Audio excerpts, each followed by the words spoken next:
Ladies and gentlemen, good morning, good afternoon, and good evening, wherever you are in the world and whenever you are tuning into this video. My name is James Porcelli. I'm Brian Thomas. And welcome to our 4th annual Ruthless Talk Roundtable. Yeah! Yeah! Yeah! Yeah! I'm looking forward to it, man. First and foremost, I want to thank everybody for getting us to 200 subscribers on YouTube. Yes, So if you're watching this on YouTube, thank you guys so much for getting us to 200 subscribers, as well as you see the banner down below. Follow us on Instagram and TikTok. That is ruthless_talk.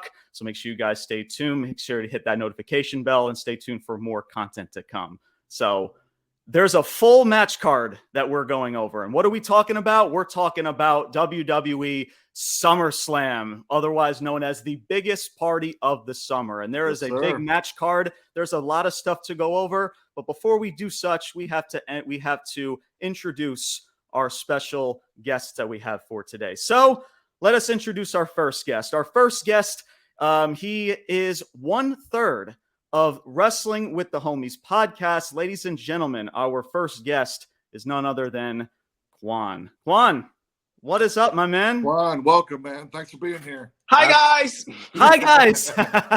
Appreciate you being a part of the show, man. Thank you, guys. Thank you so much for being here. Feel free to introduce yourself, man. Plug in your podcast, your socials, all that stuff. The floor is yours. Introduce yourself to the Ruthless Talk community, man. Take it away. What up, Ruthless Talk community? My name is Quan. I am 1/3 of the Wrestling with the Homies crew. Shout out to my boys Jay Cooley and Sylvan the Don. Wrestling with the Homies everywhere. YouTube, Instagram, MySpace, Grindr, Twitter. I'm just kidding. Worldwide. Definitely follow us. Definitely follow us everywhere. WWH Homies. Wrestling with the Homies. Good stuff. Very What's up, nice. guys? Welcome, man.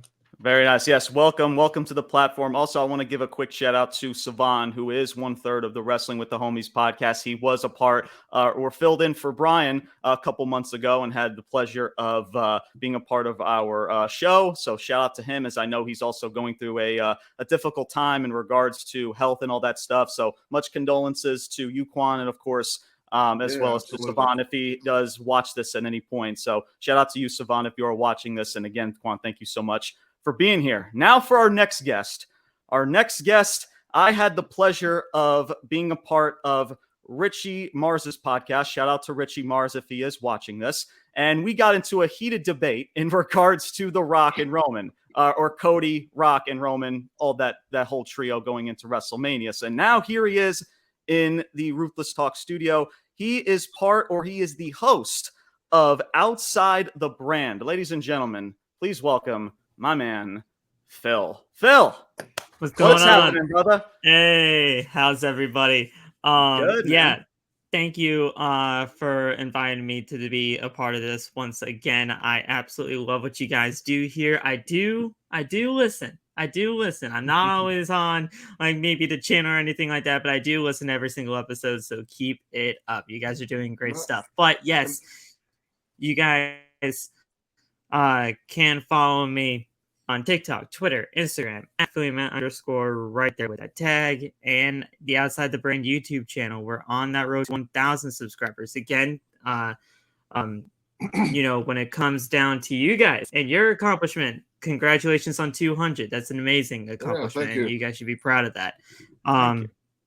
But yeah, let's get into this, man. I'm absolutely loving SummerSlam, so let's get right into it. Love to hear it. Hey, real quick, man. Yeah, I've also heard you on Richie's podcast, man. So I always enjoy when you're on there too, man. Keep it up. Good stuff. Very good Appreciate stuff. it. So, Thank you. Thank you once again, Phil, for joining us for today. Our next guest, he is one half of Backseat Wrestling Podcast, the Backseat Wrestling Podcast. Ladies and gentlemen, please welcome to the stage my man, Eric. Eric, what is up, my man? What's Welcome up, brother? Oh, what is happening, welcome. bro? Thank you so what's much. up, man? Thank you so much for taking the time to join us for this roundtable. Feel free to introduce yourself, plug in your stuff. The floor is yours, man. Take it away. Of course, man. Appreciate it. First thing, I just want to say thank you guys so much for this. You know, one of the reasons why we started this podcast is so that way we can like interact with everybody, make a couple new friends, and I've interacted, I think, with mostly everybody here on like TikTok and stuff at least once or twice. So you guys have always been funny. James, particularly, I love watching your rants when people like comment stuff. It's great. But yeah, we're on everything. Of course, Spotify, Apple Podcasts, Amazon Music, whatever, at Backseat Wrestler Pod, TikTok, Instagram. So we are not on Grinder, unfortunately. But, yeah, That was a that joke, was by the way. wild, Just letting but everybody know. That was I a love joke. it. Not be searching me. but I'm just really happy to be here. As Phil said, this SummerSlam card is looking great. So I'm just really happy and look forward to get into it. Once again, Eric, thank you so much for being here, man. Again, also love the stuff that you do on Backseat Wrestling Podcast. So keep up the good work as well, dude. Appreciate you being here. Appreciate it. And Man. last, but most certainly not least, Brian, I said this on the last roundtable. I said we need some female energy up in here. And boy, do we have some female energy up in here. Ladies and gentlemen, I want to introduce to you another TikTok creator. She is part of the Familia. Ladies and gentlemen, please welcome to the stage none other than Chrissy Tina. Chrissy, hi, baby. Welcome. Hey, how you doing? It's Christy. so nice to be the personality hire for y'all's podcast. Thank you so much for allowing me to be the thirst trap for the men and the security blanket for the women to feel safe enough to watch the channel. I greatly appreciate the opportunity. James and Brian, I do legitimately love you guys to pieces. Thank you guys so much for allowing me on. Absolutely. Thanks for being here. Absolutely. Thank you, Chrissy, so much. And thank you to all of you guys for being here. Again, me and Brian have been stoked to get into this. And finally, we are here. So without further ado, we're going to jump straight into this card. So I do want to start off with the ladies. Not with Rhea and Liv Morgan. There's a lot of stuff there, but we'll get to that later on. But let's jump into Nia Jax and Bayley. So, Brian, I will have you start off on the hot seat, man. That's right. You're starting this one off, man. You're the hey, bro. You're the co-host, man. So you know how this rolls, bro. You're starting this off. So I think we can mostly agree that everybody in here that with Bayley's title reign, it's been very just unfortunate on how just nothing really has sparked at all in regard to this title reign, right? There's been, a decent triple threat with Tiffany and Naomi. They tried to spark something with Piper Niven. Outside of that, there really hasn't been a whole lot to latch onto. And it seems like a lot more of the creative booking is for Nia Jax. And it seems like more than likely, Nia Jax is probably going to walk out of SummerSlam with this women's championship. So, Brian, my first question to you is this, man. Do you feel like Bayley's time as champion is pretty much numbered at this point? It's definitely numbered, yeah, for sure. I am holding out hope, and I think because she does need a big win at a big pay-per-view as champion. So I'm hoping that she does pull this out somehow. Yeah, I mean, if you listen to this podcast, look, Bayley's probably my number 2 female all time. I mean, I was so stoked that she got the title at Mania. And like you said, man, I mean, nothing's really happened. And you can evidently see that this, like, coming out of SummerSlam, we're going to be talking more about what goes down between Tiffany and Nia, I think, than Bayley, whether she wins or loses. Right. And yeah, that's unfortunate, man, because at the end of the day, I'm 50-50 on the match whether, it's either Nia or Bayley winning. I hope they do give Bayley the win here, but even if they did, yeah, I think her days as champ are numbered, and by the time the next pay-per-view rolls around, she's going to be losing it. But yeah, I think this whole thing is kind of set up to, eventually turn Stratton face, probably with the briefcase, probably on Nia. Mm-hmm. So yeah, man, and I like that story. I'm a huge fan of Nia. I don't want anything taken from her or Tiffany. I think Tiffany's been doing great too. But Bayley's my girl, man. I mean, she's been there forever. And yeah, I think she's going to come out with the short end of the stick here in the next month, but yeah, I'm hoping she does pull out the victory at SummerSlam at least. Yeah, I mean, we'll see in regards to it. So I'll pass this along to Eric, man. So Eric, my question to you is this in regards to this match. So let's say if Nia Jax does win this championship, in regards to Bayley and her booking, I mean, where does Bayley go from here in regards to her booking? What would you have her do? Where do you think that she would go? What are your thoughts in regards to Bayley's booking if she loses this championship? Well, first, I honestly think she's going to lose. As Brian said, like the build up to her winning that title was freaking amazing. I loved every single second of it. Yep. And then her actually winning at Mania was probably one of my favorite moments of that Mania. Just like that whole, damage control turning on her, eventually coming up and winning that title. That was great. Yeah. Ever since then, honestly, I have not been invested at all because there hasn't been anything crazy. Like you said, the whole like triple threat match with Naomi and Tiff was great. I don't see her winning. As far as to where she goes from this, unfortunately, I feel like she's probably going to get put on the back burner for a little while. I can't really think of anything that they can actually plug her into. I feel like the best thing would be for her to win, though, because as Brian said, she does need like that big match win in order to like solidify this title reign. Because so far, it's been honestly the one title I can't even get into this year. Yeah. Yeah, and that's understandable, bro. They haven't given you a reason to care. That's honestly the problem. So I don't blame you for a second in regards to it. Chrissy, I'll send this off to you. In regards to Tiffany Stratton, now obviously she has the briefcase. Obviously, there's speculation, of course, in regards to at least this story with Tiffany and Nia. She's already teased of cashing this briefcase in. How much of a factor do you think Tiffany Stratton will play in this match in regards to Nia Jax and Bayley? I feel like Tiffany Stratton is going to end up costing Nia the match by accident. And I feel like this is going to start the turn that Brian was speaking of in regards to Nia getting the championship at some point. I don't believe it's going to be at SummerSlam, but Nia getting the championship at some point and Tiffany cashing in on Nia. It won't be intentional. It won't be with malice, but Tiffany will make a rookie mistake in regards to, in comparison to Nia being the veteran of the two, piss Nia off, and it'll start the demise, the deterioration of the friendship. Tiffany Stratton has been immaculate since NXT.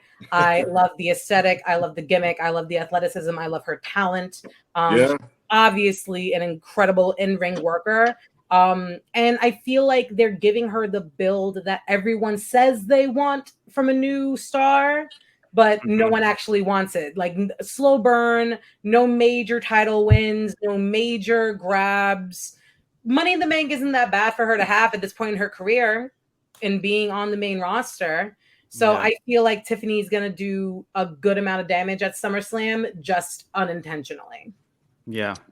No, I can definitely see that as well. Yeah, sure. Phil, I'll send this over to you in regards to Tiffany Stratton. Tiffany Stratton, I mean, she has picked up this wrestling thing like it's clockwork, and the crowd has continued to really tremendously get behind her. I mean, you would think at some point that this company would have to turn her face. So do you think, Phil, that this would be the time and place to turn Tiffany Stratton face? And if so, or if not, why do you think that's the case? I think Tiffany Stratton being a babyface is 100% going to be the correct move in the end. I just don't know if it should happen right now. And the only reason why I say that right now is the fact of the matter of you have Tiffany Stratton as Miss Money in the Bank. And I absolutely love that decision by the creative team over there in WWE with how they are positioning all of this. Going through all the women real quick, I felt like Bayley was just a placeholder for Nia Jax, and then Nia Jax being a placeholder to Tiffany Stratton, ultimately being the one to carry that championship in the end. I do believe that Tiffany Stratton, whenever she cashes in that Money in the Bank briefcase, will be the women's champion. It's just the fact of the matter of what side of the spectrum she's going to be on. Is she going to be a babyface as a champion? Is she going to continue being the heel as the champion? The deterioration, like Chrissy was saying earlier about the partnership between Nia and Tiffany, that's going to be the ultimate story there, I feel. But it's just a matter of how things are going to play out. But Tiffany Stratton as a babyface, I think it would be a great decision. It's just a matter of how they actually book her from that point on to figure out how she can be as a babyface, because we haven't really seen that as of, the time that she's been on NXT through to the main roster. Yeah.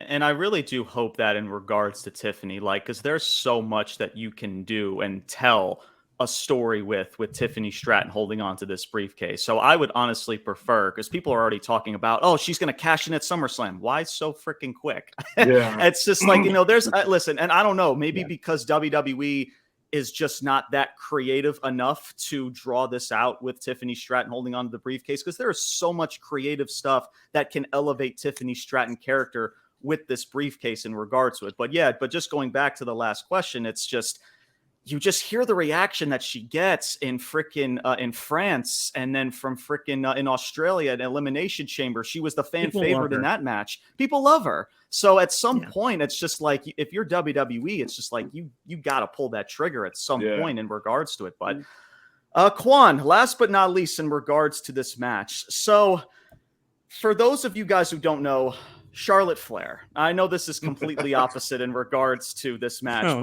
Charlotte Flair is pretty much ahead of schedule. Ric Flair has said it, her father, Andrade has said it. Many people have stated that she is ahead of schedule and she's ready to pretty much get back in that ring at some point. And I'm telling you guys, man, I can see it happening to where we take this title off of Bayley to give it to Nia just for frickin' Charlotte Flair to end up on her fucking white horse and to take it and to give her 15th fucking World Heavyweight Championship. So, Quan, my question to you Charlotte is this: Charlotte in the bank, exactly. So, Quan, my question to you is this, man. With Charlotte Flair being ahead of schedule with her rehab, do you see her making a return? We know another big, star that's potentially about to make his return. But do you eventually see Charlotte Flair returning and being face to face with Nia Jax? Maybe not at SummerSlam, but maybe the week of SummerSlam, potentially maybe SmackDown the following week. Unfortunately, absolutely. And it's not what I want to see, but I selfishly want to watch the internet meltdown when it does happen in Charlotte. Because, like the danger of Charlotte just taking that title back and holding it again, holding it hostage. The internet's going to melt down because of that. So selfishly, I kind of want that to happen just so I can laugh, because I'm addicted to negativity. But no, that's not what I really want. I really don't. Now, if Tiffany Stratton were to cash in and Charlotte were to, face off with Tiffany, then we might have something, because that's new. We haven't seen that. I want to see that.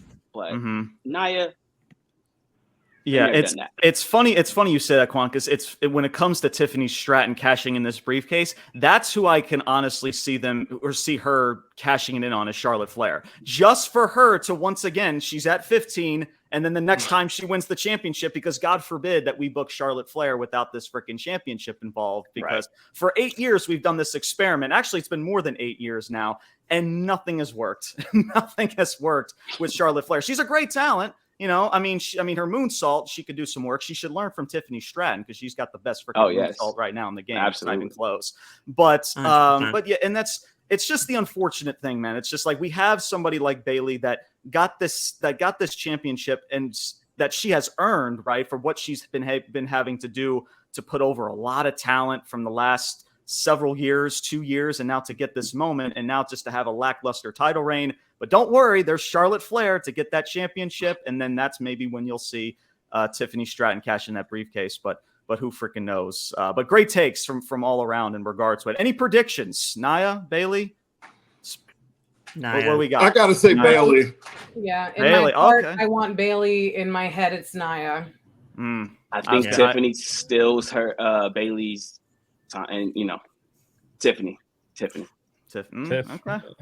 Okay. Let me ask you all this real quick before and anybody can answer. But have you all noticed, at least with the last two women's title runs, right?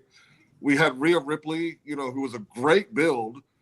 I don't think her title run was all that great. And then Bayley here, I think it was a really good build, and her title run. It's like they got the story, they got the build, but then once they get there, it's like, man, we don't know what the hell to do now.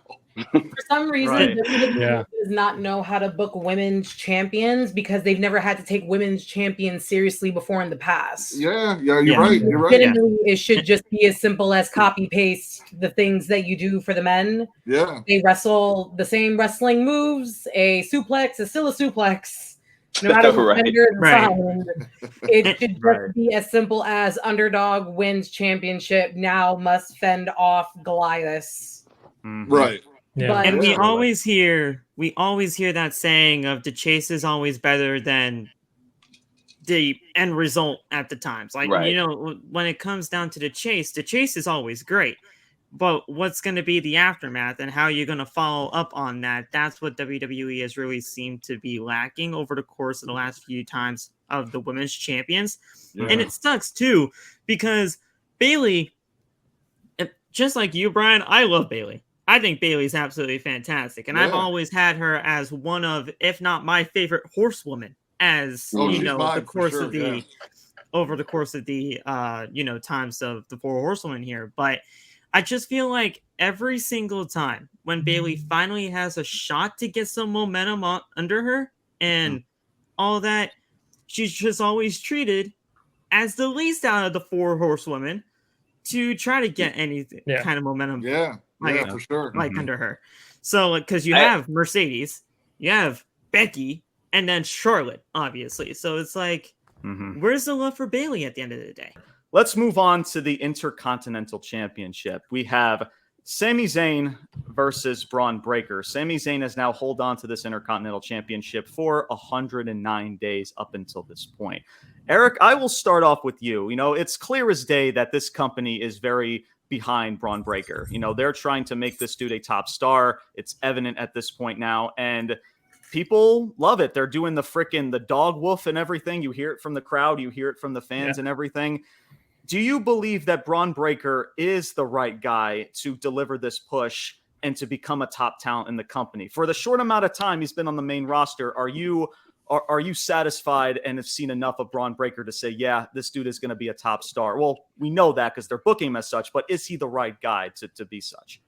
Oh, dude, 100%. I mean, like, don't get me wrong. When the first time I saw Bron Breakker was when he was part of NXT 2.0, and I was really pissed off about that, to be frank, because I was a big fan of Black and Gold, and I was like, who the heck is this guy?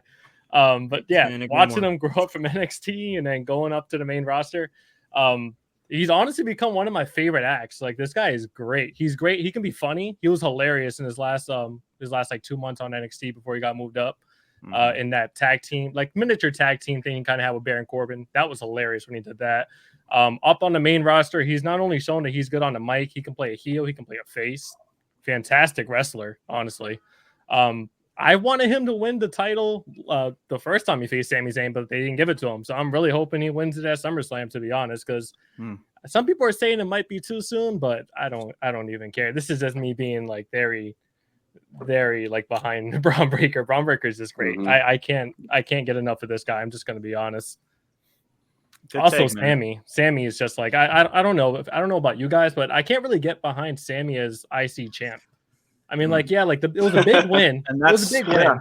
It's another championship situation. And Eric, that's honestly fair, because if you think about Sami Zayn, this dude was white hot when he fought Roman at Elimination Chamber in front of his people in Canada, and now he's kind of just downgraded in the mid card division as of right now. So I honestly don't blame you in regards to. I mean, we've seen the height of Sami Zayn, and now it's just like, all right, he's got this IC title, he's had his moments, but nothing's really like, you know, nothing can top of what this dude was freaking in 2023 going up against Roman. Oh my God, Chrissy, my same question goes to you as well. Like, have you seen enough of Bron Breakker to say, yeah, this is the right guy that WWE is pushing right now in regards to his short amount of time on the main roster? Yeah, Bron's not ready. So Damn. as well. I never heard anybody say I that really yet. respect y'all. Bron's not ready. Bron is amazing in the ring. Bron's absolutely a physical beast. I will not take that away from Bron. Bron is like the sawdust that you throw over vomit to like kind of absorb it up. Like, he's dry. Bron's dry. They had to put him with Baron Corbin to give him personality. Oh my The God. dude that like smokes like briskets for 12 hours on YouTube. Here. And I love Baron Corbin. I love Baron Corbin when he was Lone Wolf Baron Corbin, when they gave Damian Priest Baron Corbin's gimmick before he went to the main roster. Like I'm a Baron Corbin girly. So I can say these things. Bron needs more time with his promos, unless they are going to do the Rhino Goldberg, that type of athlete thing where He just goes in, wrecks shop, leaves, doesn't talk. I'll take that. But the IC title is very rarely a title that can have that kind of a professional wrestler behind it. IC title is a promo title. IC title is usually a cruiserweight title. Braun Breaker's obviously not a cruiserweight build, but it's usually mid-card, fill the time, cut the promos, like make the crowd happy, and then it leads into the main event. That's that title. Braun's not at that point for me yet. They were also talking about Ilya getting the title. It's the same thing with Ilya. Ilya's a beast. Oh, don't get me started with Ridiculous. Ilya. I know, baby. I know. And therapy is expensive, and I know it is, James. But you know what? They're doing great with you because I know how much they book Ilya, and it bothers you. And you're right. Ilya should be doing better. Braun should be doing better as well, but not near the title picture yet. Mm-hmm. Same way that people are saying that Tiffany is in the Money in the Bank picture too soon, even though she had a decent build. They haven't even had like a Money in the Bank or like a King of the Ring situation. You want to throw a title on him now? When Braun over here sounds the same tone, and every time he touches the microphone, I need differences in pitch, something. Yeah. I'll take Steiner Max at this point. Like, I need something to work with. If Braun was just an athlete and that's it, he deserves the title because he's incredible. Mm-hmm. But that title means so much more. That title has a lot of responsibility behind it. With time, and I'm not saying a lot of time, I'm saying he might be ready by Survivor Series. He might be ready by the end of the year. He just needs to sharpen up a little bit more, and there's nothing wrong with that. You never stop learning. When you think you know everything, that's when you're really, like idiotic. There's nothing wrong with wanting to sharpen yourself up. Braun just needs to sharpen up a little bit. There's nothing wrong with that. But if he gets it now, it's going to be just as bad as Sami. And Sammy's not that bad. They're calling people are calling him Sammy Hogan. Sammy Hogan. Dude, I hated that. I hated that when they did that. Everybody's gonna now reference freaking Hulk Hogan at this point. Oh, it's like freaking he's getting the Hulk Hogan treatment or the John Cena treatment. It's just like enough, man. It's just I hate that. I hate when people say that. Sean, I'm so sorry. I saw you having an aneurysm over there while I was talking. I apologize. Brian, I can't believe you hate Bron. Oh my god! I never heard anybody say that before, Chrissy. So you know what? Now I know what I need to post on TikTok. You don't get me hate comment. Clip it. I'm not even that's exactly right. That was just the first time ever from somebody in my circle, so that was awesome. Yes, I mean, listen, don't get me wrong, he's great, but okay, muscly white wrestler. Okay, there's 5 of them in the back. You gotta make it. First, it was the 80s, splash color singlets. Now it's the alpha male, incel, wolf t-shirts. Incel wolf t-shirt. First of all, give me crazy. You want to make him a champ and all of his merch sucks? What is he going to sell? Fix that first, and then come talk to me about putting a title. It's also WWE's design team. They're not really always that great. But I think AEW and WWE's design team are talking because their shirts lately have been trash. Bron Breakker is a character that's very simplistic, right? I say that about, Bobby Lashley, Ronda Rousey, and all these people, but yet it's so weird on how, they'll have people like Ronda and Lashley, they'll cut, these soliloquy of freaking essays, promos, when all they need to do is just say 1 or 2 lines and that's it. And I hope that that's what Bron Breakker is going to be, one of those 1 or 2 liners, and he just does his business and does what he needs to do in the ring. But we'll see. But Chrissy, your statement is fair, and thank you for getting me something to clip on TikTok later. So. Brian, my question now goes over to you in regards to Bron Breakker. Do you feel like it is too soon for Bron Breakker to win this championship, this IC championship, because of the fact he's so new on the main roster?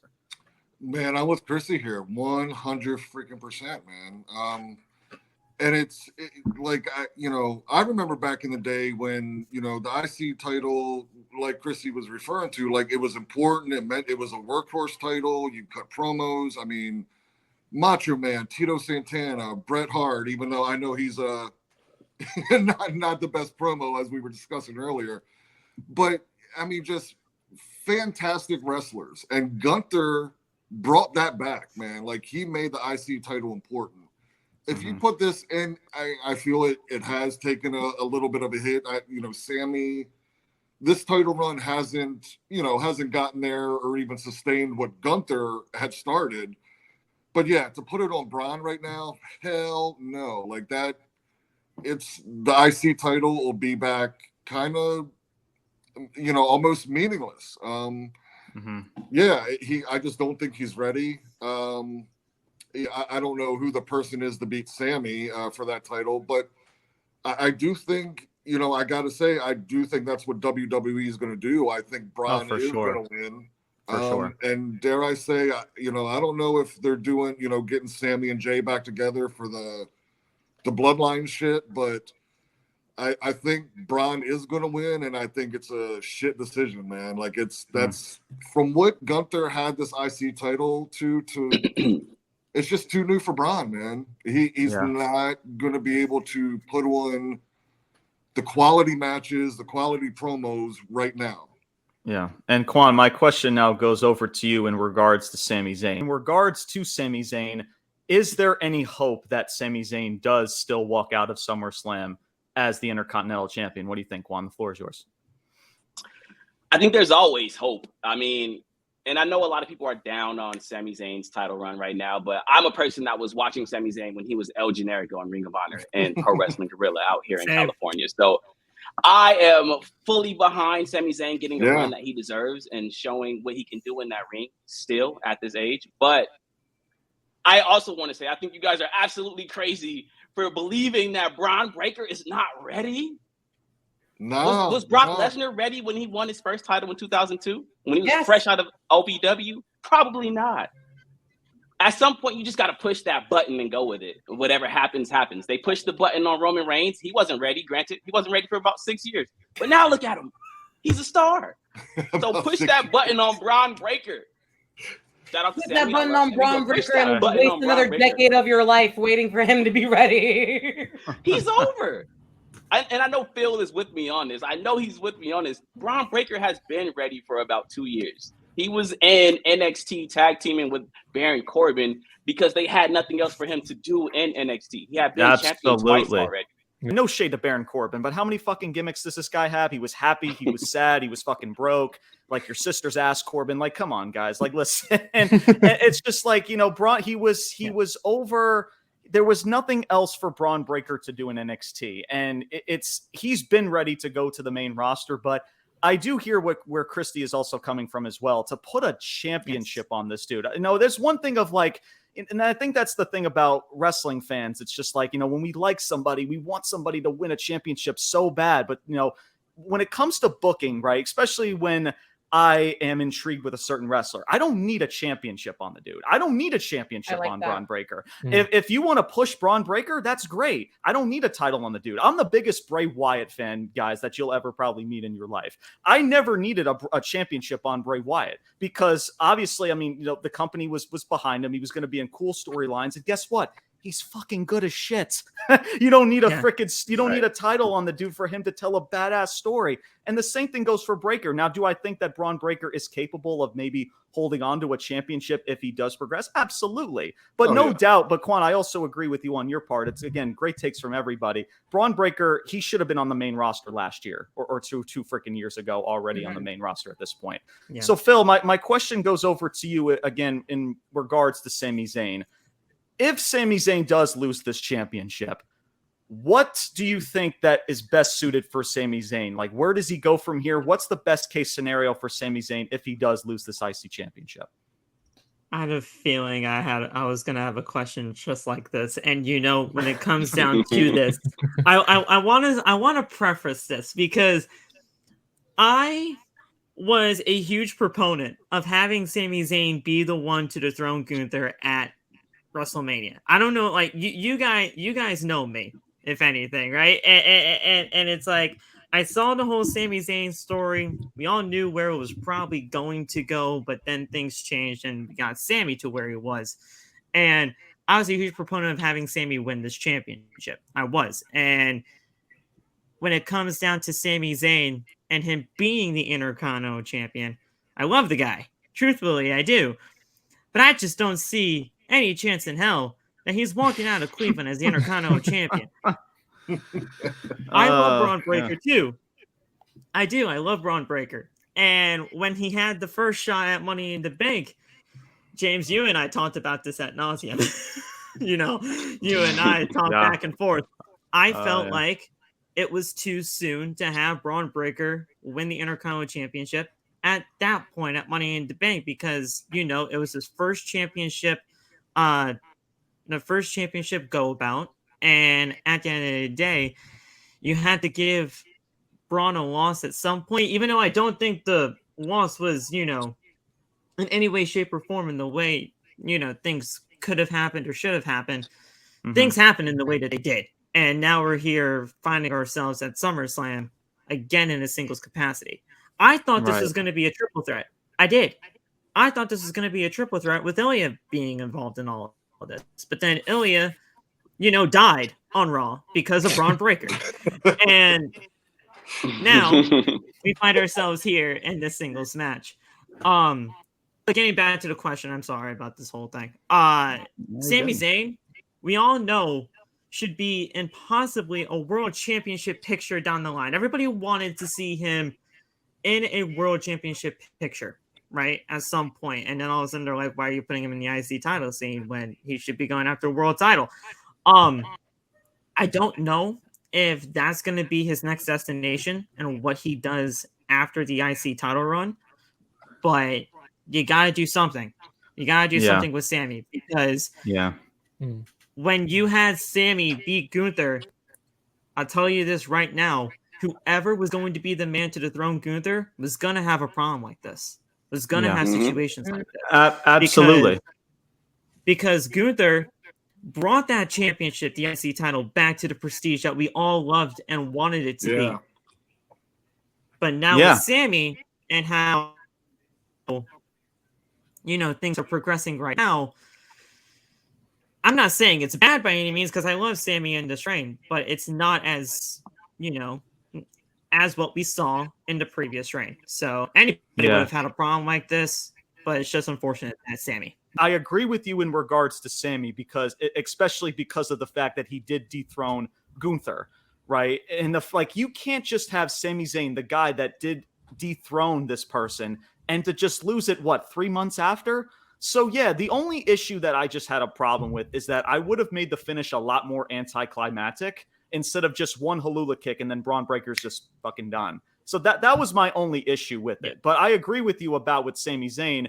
And I like the fact that how they're booking Sami Zayn. I mean, he beat Gunther. He beat Braun Breaker already once. So even though there's really not much to latch onto with Sami Zayn, he's got a lot of really big victories in this short amount of time in this run. So I was on 50-50 with it in regards to it with Sami. And it's unfortunate because there's still, with Sami Zayn's booking, nothing again is going to top where he was when he was white hot against Roman Reigns in 2023. And now it's just at least he's not fiddling around with Kevin Owens in an irrelevant tag division. He's feuding with the Judgment Day about 10,000 times now. So in the last year, coming. That's next. Right. With Sami and Jay against the Judgment. Oh, dude, I'm gonna fucking lose it. I'm gonna fucking. And going to Braun for a second, I knew the guy was gonna be okay. I knew the guy was gonna be okay in the loss because ultimately I felt like now that he lost that Money in the Bank and finally had his first loss after everything that was happening with him, he was gonna go on more of a rampage to get back to the IC title and try to win it the next shot that he had. So that's basically where everything went. It's just a matter of if they're going to pull the trigger, and I feel like they are definitely going to pull that trigger at SummerSlam, and I feel bad for Sami. And it's like what James said before, going back to what Quan said, he feels like he deserves it now, and absolutely, you don't want anyone bashing your favorites because it feels like a bash against yourself, and I get that. But James said it before, sometimes they don't need a title. Roddy Piper, one of the best to ever do it, never held a world title. Never. Chris, Razor Ramon never won a world championship. Razor Ramon, one of the greatest stars of all time. It's like in the Grammys, Diana Ross doesn't have a Grammy. That's wild. It's just, it's crazy to me. Sometimes they don't need You the don't title. always need the title to stay relevant. You make the title. It's not the other way around. Like you can have an amazing career, never touch the title. Yeah. What I want from Bron Breakker is give me like a 6-month storyline with one person.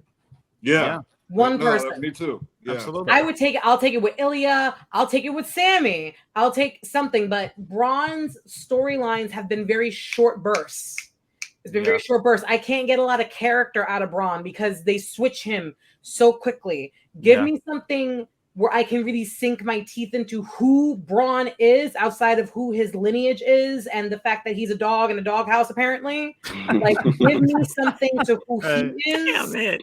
No character gimmicks, no jokes, no needing to be associated with a tag team partner or a valet or a manager or something.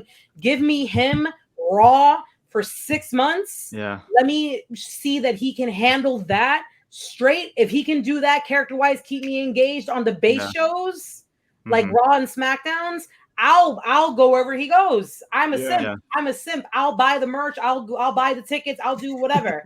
But even if it's the world title, with you, Zelina Vega is one of my favorite wrestlers. She's barely on television, but she resonated so much when she was on television that I'll follow that woman wherever she goes, no matter what. I am in the ZV army. I am one of those people trying to get her up on Twitter right now. That's how devoted a wrestling fan can be if you get them involved in who you are as a character. I don't feel like Bron's gotten himself there yet. Yeah. His fan base there yet. Like, of course he's gonna have people cheering for him. Everyone loves like barking in the arenas.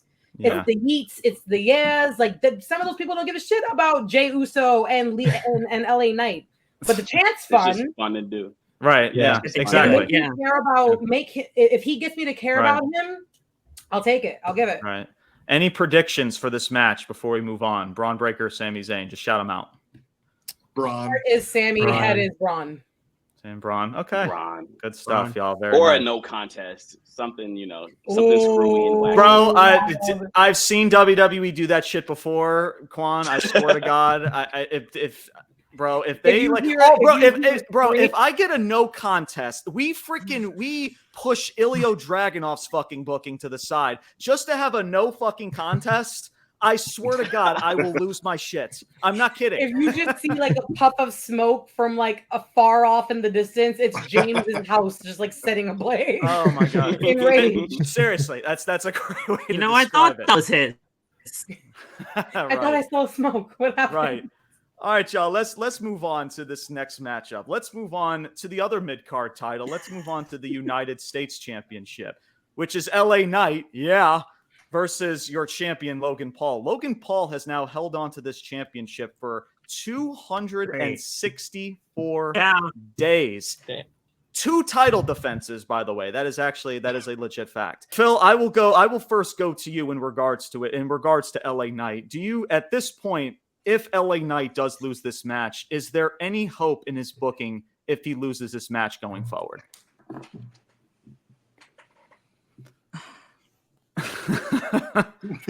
Moment of silence. My God. Right. Oh my God. I pray to God that we do not have that kind of a situation so that we do not have to worry about that kind of a deal. Because the man just has to win this championship, and there's no if, ands, or buts about it. But I have to answer the question in the way that it was written. So if he loses, you're going to have a freaking riot on your hands in Cleveland. And it's like, at the end of the day, you just see this man and you see how popular the man gets. And you see everything. He's climbing that ladder to success. And then you just strip him down. And I'm like, why?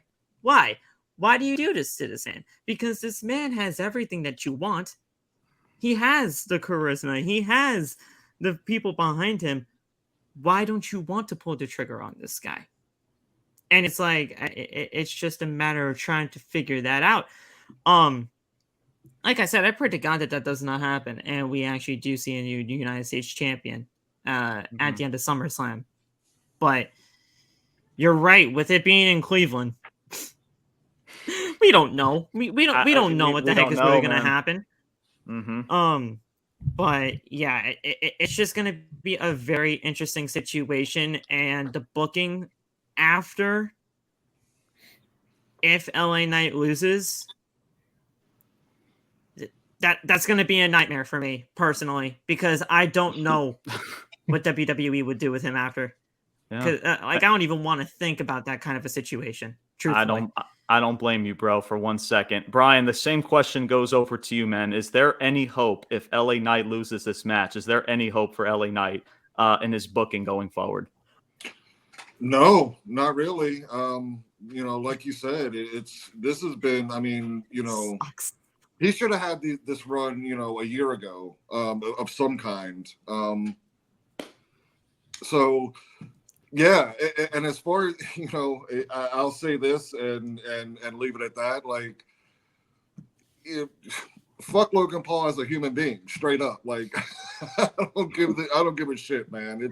It should be LA Knight. I don't even know why this guy's holding on to the title, other than obviously TikTok, YouTube, Prime, all the other bullshit. So yeah, it's LA Knight or bust for me, man. Nah, fair enough. Quan, I'm going to send this over to you. With Logan Paul and the amount of defenses that he has hold on to this championship, right? Because, it's a 50-50, right? He, people like Brian, he's done a lot of really horrible things in his past, right? There's a lot of things. He's pissed a lot of people off in his years as a social media influencer or content creator. But man, the wrestling wise, bro, he has picked this thing up in a short amount of time. However, with this short amount of title defenses, and a lot of people have been criticizing him about it, do you feel like that's been a detriment to his title reign, the fact that he has held on to this championship for so long? Not at all. So I'm not a fan of this title run. It hasn't been entertaining to me, but I think that's the point. I think WWE wants the fans to actively root against Logan Paul and to actively want him to lose that title, because that's the selling point. So we're all getting behind LA Knight because we desperately want Logan Paul to lose that title that he's only defended twice. But in turn, it's going to make LA Knight winning that title a much bigger deal.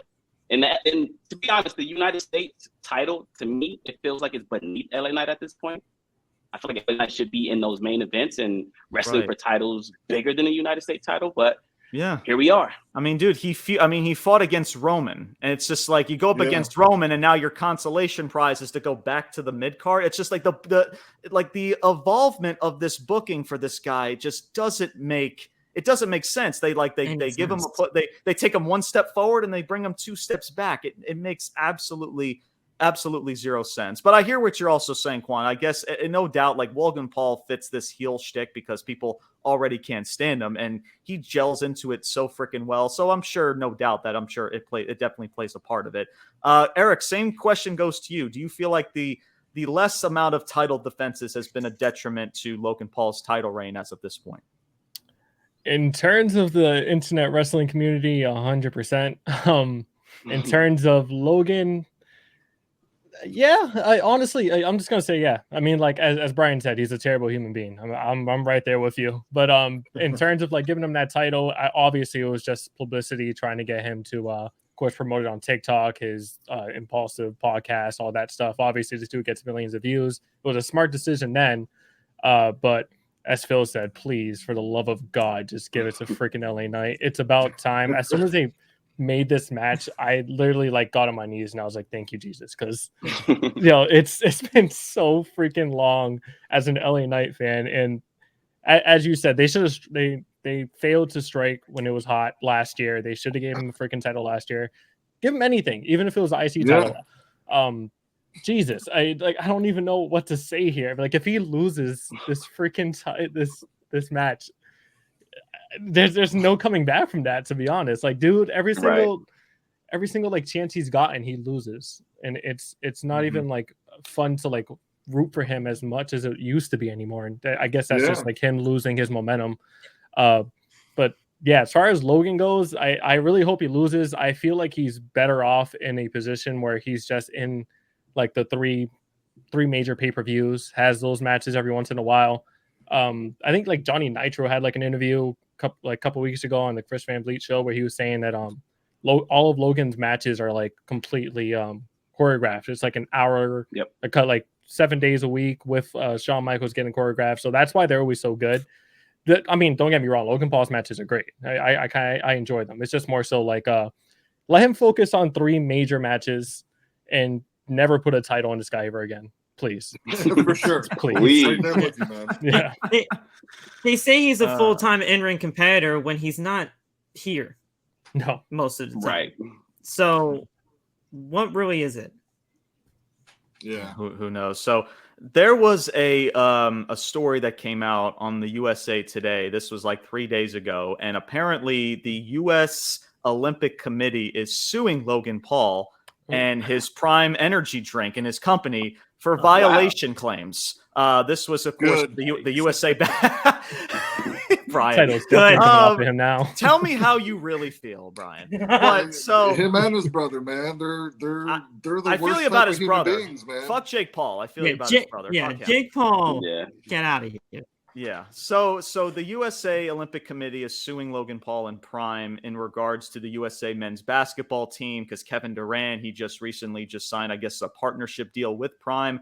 So, Christy, not that maybe it doesn't mean anything in regards to it, but because of these accusations that have been released, do you feel like that this violation claim could maybe draw a massive effect that could result the outcome of this match, do you think?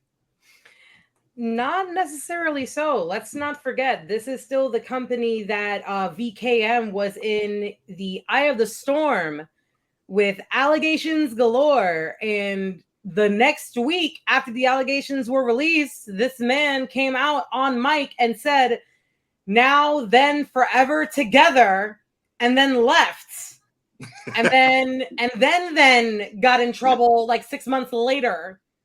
Him leaving by himself. This company it's a company. Mm-hmm. We would love to believe that the things that we love have morals, the morals that we also have. We would love to think and believe that the thing that we pour money into and our time and our blood and our sweat and our tears would align with our beliefs and what we want. WWE is a company. WWE has no heart. WWE has no soul. WWE is the people that make it. It's us. It's the wrestlers that work for it. But the higher ups, they're there for the bottom dollar. Logan Paul, as a Puerto Rican woman, I hate him when they were billing him as coming from, I think it was, what was it, San Juan? Santa Isabel? They were billing him from so disrespectful. San Juan. Yeah. So disrespectful. What? How did they do that? I completely missed that. Like, I was sick to my stomach, and I get that that's for the heat. It's all for the heat, but it's like what Phil said. Logan is billed as being full-time. He's barely there, but when Roman was gone, it's a problem. Logan's gone all the time. It's not. That just goes to show the importance that WWE has put on the U.S. title. When the main title wasn't on the show all the time, we noticed. He's been champion. How long did you say, James? 200 plus days? 264 days. 264 days. Only 2 matches had. No one cares. No one's looking for Logan Paul. No one's looking for the U.S. Championship. What they thought was going to happen for the U.S. title did not happen. It happened for the company. Okay. Logan made the company important and visible and noticeable to like the common fan, but he didn't boost the title. That's what they thought he was going to do. He didn't boost the title. He boosted the company. He boosted his own image. Yeah. Right. So now it's, if you are saying, right, Paul Levesque, that you're trying to, like make things more important, cool. Yeah. Follow your own instructions. Make the title important. Make the title important. At the end of the day, this is scripted, y'all. We all know what this is. When we watched Ali, when Will Smith played Ali, we wanted fake Muhammad Ali to win the fake championship because that's what the fake movie needed. We know that these competitors in this space, the only way that this character can be successful is if they win titles in this realm. So then in this realm, make your titles important. Yeah. 2 tag team titles. No one cares where they are. U.S. Championship, no one cares where they are. Seriously. I really have to have some people really think to remember who the hell the women's tag team champions are. Oh, don't get me started. Don't get me started on those. Imaginary space. Right. if you're going to sell it as that. Mm-hmm. Triple H just literally spent probably a few $1 million having the opening bumper for all of his shows look like the opening of Endgame. Right. You're saying that it's not sports, it's sports entertainment, it's a movie about wrestling, then make your fake imaginary championships mean something in your fake imaginary space. Go ahead, Quan. In your world, yeah. But do we not feel that LA Knight belongs maybe on Raw challenging for a world title more so than a mid-card title? LA Knight should be on Raw, bro. Why is he on SmackDown? I blame CM Punk. LA was hot, and then Phil Pepsi Brooks got announced as returning in Chicago. And literally just whoop, like it was like the Men in Black mind sweep. Like they just forgot about LA Knight. LA Knight's amazing. Yeah. But when that happened, it just overtook everything. I was just gonna say that Triple H, if you're listening, you should definitely listen to what she's saying because she used your full government name. She means business. Just saying. And listen, and Christy, real quick to kind of just piggyback off what you said, and we'll move on to the next match in just a second. This is everything, Christy, that you've mentioned about, the U.S. title and as well the tag division, the women's tag division is exactly why I give Triple H such a hard time that I do. Again, Logan Paul is tremendous, right? Forget the person, right? We know that he can be a scumbag in real life. Right, exactly. But just the talent, like wrestling talent and how quickly he has gotten it, he's done a tremendous job. But the problem is that they're latching onto it so much because if you take away Logan Paul, what is this mid-card division? What's the United States Championship, right? And that's the problem. The mid-card division lacks so much in regards to fan interest. And the only interest or maybe anything that you have at this point is a guy that is, again, pretty much part-time, right? We know that. And a guy that is a social media influencer. A lot of a certain demographic knows who he is. You're trying to bring in fans from that certain demographic in. But the problem is the hardcore wrestling audience is just either they don't give a shit or they're just not interested, right? And that's the problem. Like people like LA Knight, people like a Carmelo Hayes, right? Carmelo Hayes, all he does is miss. His catchphrase is "Melo don't miss." He fucking misses every time. Brick after brick. They have not handled Carmelo. Andrade. They have not handled both of those guys. Hey, Andrade's a speed champion. And it's funny in regards to what James just said. Like these are all it needs to happen. It needs to happen so bad because WWE groomed us, conditioned us for this. The internet mark wrestling fan that are now in their late 20s, 30s, 40s are the young attitude era fans that WWE is the one that told us there's no one behind this curtain. There's no other wrestling promotions besides us. Love us, look into us. And then what did we do? We became the styles of wrestling fans that we are today because of the products that we grew up watching. Now WWE is telling us, oh yeah, just don't pay attention to the production, even though we told you to pay attention to the production 15, 20 years ago. Don't do any of the things we told you to do all that time ago. Do the exact opposite. I'm sorry, the annoying internet dirt sheet fan that you're complaining about WWE are the people and the kids that you groomed to be this way 30 years ago. So you painted yourself into that corner. Now you got to get yourself out. Yeah. Very well said, Christy. Very well said. Great takes again from everybody. Let's move on to our next matchup on this card. Let's go over to the World Heavyweight Championship. We have Damian Priest versus Gunther. Damian Priest, the amount of days he has held on to this championship is 109 days. Christy, I'm going to start this off with you. This would grantedly be that big victory that Damian Priest needs. However, on the other hand, Gunther, he won the King of the Ring. It would just be very weird to give him this King of the Ring victory and this title opportunity and just to completely do a 180 and just not have him win this title. So you can make an argument that both of these dudes need this victory. So, Christy, my question to you is, who do you feel needs this victory more and why? Yo soy Boricua pa que tú lo sepas. Let me tell you that right now, James.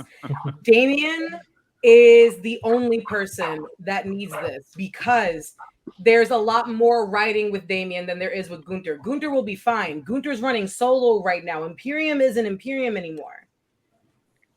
Damian has the entire of Judgment Day connected with him. If Damian loses this starts the decimation, the deterioration of Judgment Day. And do we all as a collective group think they're going to start doing that at SummerSlam?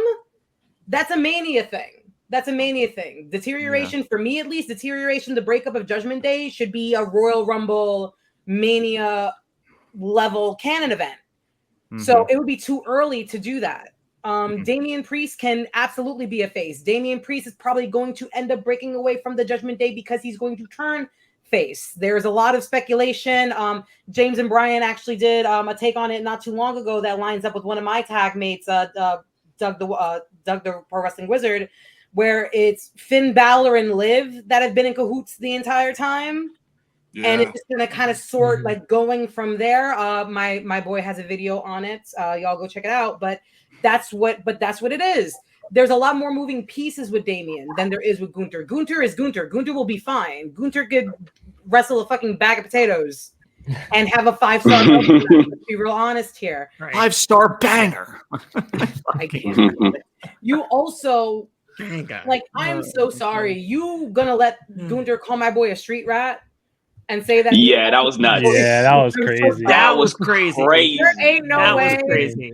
There ain't no way. All I heard was the Aladdin like gimmick, like, and all I heard was just street. Like, that's all I heard. Yeah. You can't have him come out of that successful. You can't have him say that, like it's your own fault that your family was poor, and then give him the title, and then say, well, peace out. I'm gonna see y'all Survivor Series. Right.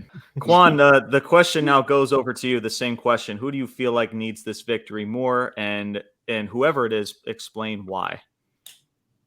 Damn, this one is tough, but I'm going to say Gunther needs it more. Only because if Gunther loses this match, what does he do going forward? It's like, okay, Gunther took 2 losses, 1 to Sami, and now 1 to Damian Priest. But if Damian Priest loses, we always have that whole Judgment Day card where it can be like Finn Balor tried to help Damian Priest, but he cost him on accident. And now we can tell that story going forward of Damian Priest's dynamic with Judgment Day coming off a loss. But if Gunther loses clean, what do we do with Gunther? I don't know. So I think Gunther needs this win. I think it's time to see Gunther as world champion.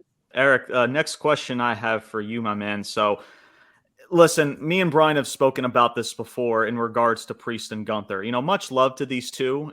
But the thing is with Gunther and Priest is that I don't mind if you're going to turn Damian Priest face. It's just that I just don't think that there's enough connection yet with fans to turn this guy face right now. And the reason why I say that is if you go back to the segment, right, that segment that you guys are talking about, right, calling Damian Priest street trash or whatever, the crowd was very mild and they were really not that into it for the most part. So, and you're doing this in a very short amount of time. You've put Gunther in this weird position to where, I mean, like Juan said, if he doesn't win this championship, then like, what does that really truly say of winning the King of the Ring tournament and getting him to this point? So, Eric, my question for you is this: outside of the match itself, right? We know this is going to be a decent match. Both of these two are going to do their thing. What has intrigued you about Priest and Gunther? And do you feel like there has been enough friction and story for this to be a glorified world championship match on this big stage?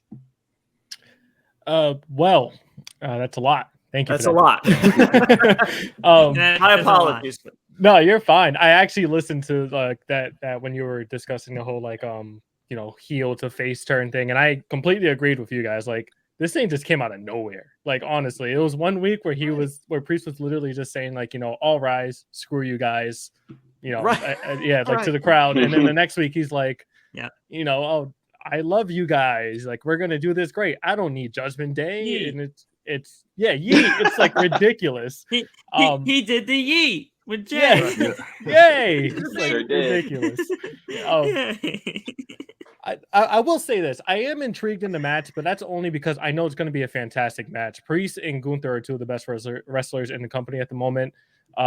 Priest being somebody who I honestly did not want to win the world title, but ever since he has won it, I feel like he's proven to me that he is a good, main card, main event caliber person. Honestly, I think with the title, he's been doing some great stuff.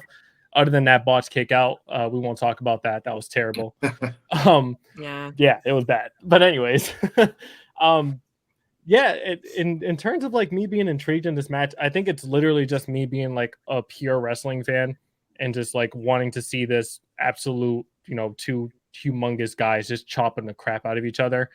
But in terms of like the friction and like the actual storyline, I'm not as interested as I think I should be. And I think it's partially due to like the booking. I mean, if you think about it, like what the heck did they do last Monday? The same thing they do where every single main event freaking title thing, they just have a brawl pull apart. And the Triple H's MO, dude. Yeah, the brawl pull apart. I hate it. Yeah, it's ridiculous. And then everybody's just like, oh my God, you can't wait to see them wrestle. It's just like this happens like every week, literally every week. Seriously. Yeah. Seriously. Phil, the same question goes to you, my man.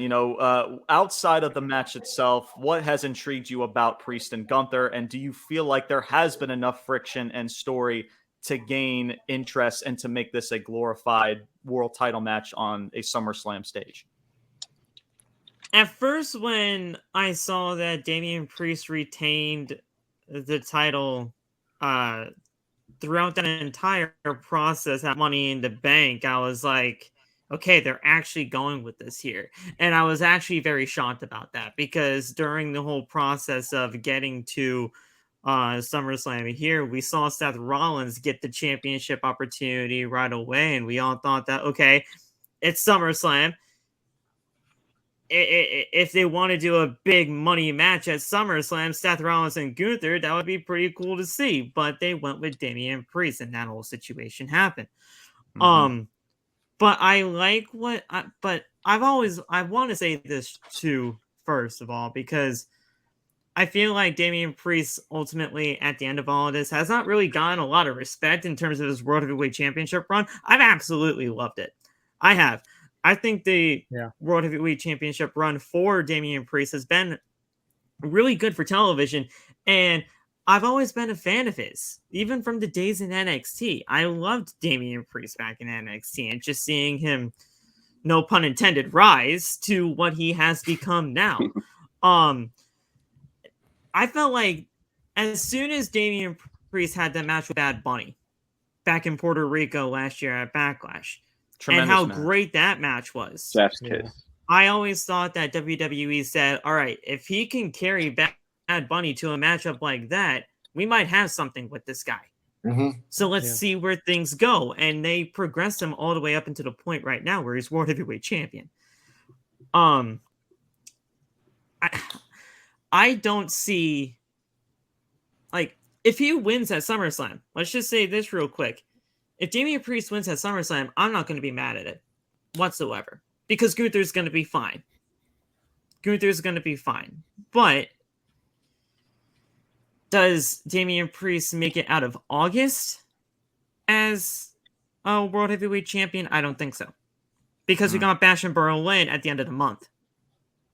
And if Gunther gets back to the title there for Bash in Berlin and wins the title there, that's also a strong possibility too. So it's really a toss-up right now of really trying to figure out what WWE is going to do. But in terms of the story, yeah, it could have done a little bit more. We could have done a little bit more. The whole street rat thing, that just seemed completely out of nowhere. And honestly, and at that point in time, Gunther was just being the villainous heel and just being the ultimate villain to a Damian Priest, who really is organically turning babyface right before our very eyes, which was just very, again, very random, but it's working because I feel like Damian Priest is almost better in this role right now because people can't get behind him. It's just a matter of how you do it. So we'll see where it goes, but it could have been a little bit more in terms of the story. But I am very excited to see the matchup at hand because Gunther makes everybody step up a little bit better than what they already were previously. And Damian Priest can almost be at that same level. So they're going to have a good match at SummerSlam, I feel. I'm sure. Absolutely. Brian, final question goes to you, my man. And we've spoken about this many times on the podcast already in regards to Damian Priest, right? Damian Priest, he's improved tremendously. And when I mean improved tremendously, especially his mic skills, I continue to see this dude tremendously improve on the microphone. You can tell the confidence is definitely getting a lot better. Do I think that he needs to be holding on to a world title right now? I don't know. That's one thing. But in regards to Priest being a babyface, Brian, do you feel like Priest has enough raw connection with fans right now to be that top babyface in WWE as of this moment? As of this moment, no. But I think you get that at SummerSlam. Because I'm kind of with Quan here, where I think Gunther's got to win this match. I agree. Yeah, just I mean him losing the Intercontinental Champion and then winning the Money in the Bank as the tournament's going on, where they state, now if you're or King of the Ring, I'm sorry, that now you get a title shot. I mean, yeah, and I think if we're all being honest, like when he lost the IC title, that's the only place for him to go. Even back then was to be challenging and win the title. And I think with Priest, he's not quite there yet, but I think they're going to mesh this story. And that's why I think it's also better for Gunther to win here, because you still have the Judgment Day story, and you're going to mesh the Finn and the Liv connection, screwing over both Rhea and Damian, into which that is going to get them that sympathy babyface heat. I don't want to say heat, but that connection with the fans, or at least try to. So yeah, I think at this match something's going down with the Judgment Day, probably Finn, in which Rhea and Damian are both kind of solidifying that face turn together.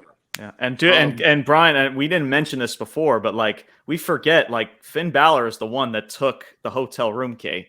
So I'm just saying, and that's what I mean, man. Like in regards to Finn Balor and Priest in this story, and we'll get to, of course, Liv and Rhea later on, but I mean, if in regards to maybe turning Damian Priest's face and getting some type of intrigue, that's honestly the only way you can go, is Finn Balor and Liv having that allegiance, because of the story that you can tell from years ago back in 2022 when they tried to take down the Judgment Day. So it honestly just makes sense in regards. And also to that. This too, like it's also WWE, and Seth Rollins is going to be in and around the title picture. Well, right now he can't challenge while Priest is the champion. So our next matchup is Drew McIntyre versus CM Punk, and your special guest referee. Oh yes, Phil, we're going there. Your special guest referee is none other than Sethington Rollins. That's right, Quan. Quan's already he's already doing the shtick and everything. So I'll start and I'll get around the table. I'll try to make this brief, man. Listen, this is probably one of the matches I'm probably the most looking forward to. I love what both of these two have done, even with Punk and him being injured. And I love the fact that they've been telling stories while Punk has been injured. WWE and WWF, they've done that so many times with people like Stone Cold, right? Stone Cold's best moments was when he was freaking injured. That's where he told the best stories. And I think with Punk, it's kind of the same way. It's like, dude, it's like, frick, I can't wrestle, but hey, my mouth works. Pause. Pause. Right, yeah. Had to pause on that. But anyway, and they've been doing such a tremendous job. And also Drew McIntyre, man, like what he's done on social media, and him embracing the heel, which I've been so frustrated about because they made him a tweener for weeks. It's like they made him a face at Clash, and I get it. He was going to get most cheered in Scotland, but like he's in the States and he's high-fiving kids and fans. It's like, what the fuck are we doing with this guy? He should be a bona fide heel. Like, that's where Drew McIntyre is thriving right now. And I just hate tweener characters. It does nothing but confuse the fan base, and it confuses of where things are going. And now you fucking add Seth Rollins into this, right? Listen, and I get it. I get what they're doing. This is to get to Seth Rollins and Punk. We know that. But guys, like, I just don't believe that this is needed to evolve that story with Punk and Rollins. This feud needs to be told and finished. The beef needs to be settled just with Drew and Punk alone. It's that simple. Now, granted, there's a lot of good creativity that could come out of this with Seth Rollins being the ref. And I also agree that this is way better than just adding frickin' Seth Rollins into this match in a triple threat, right? And it's not the fact that him being the referee, it's also of how he's explained it. And I believe this was passed on Monday Night Raw, to where he talked about like, oh, you know, I'm the special guest referee because nobody's had the balls to step in between you two, when just this past Monday, there was at least 10 motherfuckers in between them. Huh? Yeah. Yeah. Huh? Yeah. The fuck? like, you're not even making Seth Rollins inserting into this fucking makes sense. So that's what I mean, man. It's just like, much love to Seth. Listen, I know I make fun of his Disney sing-along and shit. It's just not needed. Let Punk and Rollins be a marquee match on its own, and let Drew and Punk settle this together. Because what are we going to do, right? Because I've also heard comparisons about SummerSlam 97. It was Shawn accidentally screwing The Undertaker. So, oh, hey, let's have Rollins screw over Drew McIntyre. Huh? Again, huh? We just saw this this friction at WrestleMania. What else do we need to see between Rollins and Drew, guys? I don't need to see anything else. Like, what are they're going to fight? Nothing's going to evolve. We've seen these two fought at WrestleMania. We're going to see it again, and then Punk's going to get inserted into that. Stop. So that's my mini rant. Brian, I will start this off with you. Do you feel like Seth Rollins, this is needed for him to be the referee? Do you feel like this is needed to be involved with Drew McIntyre and Punk? And explain why, if not. Yeah, no, absolutely not, man. This should be just between McIntyre and Punk. And because I think how you're coming out of this too is where Punk is going to Rollins is going to screw Punk, which immediately, brings their heat to the forefront. So I mean, Punk and McIntyre are finally going to have this one match after months and months, and then immediately you pivot to Punk and Rollins. So I don't know, man. Yeah, I don't like him inserted in this match, although it is better than it being a triple threat, but yeah, this needs to be just between Punk and McIntyre, and a few matches, 2-3 matches. Like, so I don't know how we're going to come out of here, with inserting Rollins into this, but everybody knows we're going to get Rollins and Punk at some point. It just let Punk and McIntyre finish that story first. Eric, the same question goes to you, my man. Do you think that Seth Rollins as the referee is needed for this match for Drew and CM Punk? No, not at all. I ranted on my podcast about it too. Like, I thought it was completely ridiculous. As Brian said, this freaking Drew and CM Punk match has been something I've been looking forward to for a very long time. Yeah, and it's something I don't want finishing with one match. Like, this has to be like 3. You can even push it to 4 if you want. I don't mind. I think it's going to be a trilogy, honestly. Yeah, it's been great. And just let them exchange wins. Honestly, it'd be amazing for them to do that. Like, the storytelling for this has been probably my favorite as of late, to be honest. I don't know if you saw the funny thing that Drew posted, where he posted a photo of Jack Perry. Yes. Hilarious. Yes. So I freaking, and they had to take it down, right? He had to take it down. It was like, that's like but a he whole sent it to controversy. real picture, so he sent it to real picture. Because real glass. Yeah, real glass. Yeah. So yeah, honestly, like, him being inserted into it, I don't really see the reason for that. Like, yes, you still have that Punk and Seth story that needs to be told. However, I think that can wait. That just needs to take a back burner between this Drew and CM Punk match. Yeah. I think the that match kind of died out once Punk got injured, and then ever since then, I've been completely invested in Drew and his freaking trolling because it's been hilarious. Absolutely. Hopefully, it's not even hopefully anymore. He's already inserted in it, so it just seems like they're just going to go that route, which I'm not really happy about. But it's whatever. Not whatever, but you know what I mean. Right. Quan, about this real quick. I'm sorry to interrupt, but both of these guys, what is it since Rumble was when Punk got hurt, right? Correct. So I mean, it's been since Rumble where both of these guys have been continuing and telling this story without ever really getting in the ring, man. So, they're doing great. Why are you adding a third wheel? Yeah, exactly. Right. Quan, my next question goes over to you, man. Obviously with Punk, it's been obviously this will be his first big matchup, back since the Royal Rumble. He's been out for quite some time.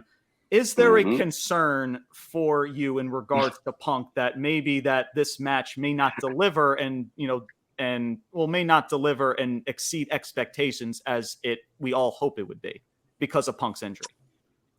Right. So there's always a concern when CM Punk steps in that ring. And it's not necessarily whether the match will deliver or not. I'm sure the match will be fine. I just don't want CM Punk to get hurt again at this point. Because he's been in WWE again for how long? Right. About 8-9 months, right? He's wrestled once. We've been paying this guy to cut promos and eat muffins at media scrums. So at some point, he's going to have to get in that ring, lace up those boots, and not get hurt. So CM Punk. I need that clip. I need that clip. Just be safe. Yeah, we all need that. I got you. Right. Hilarious. And as far as Seth Rollins, we keep talking that. about Seth Rollins being involved in this match as the referee. We all hate it. Everybody hates it. But we got to understand this all goes back to Triple H's unnecessary marriage to long-term storytelling. He wants to stretch out this feud like Mr. Fantastic's arms. Because of that, we don't want Drew to pin CM Punk.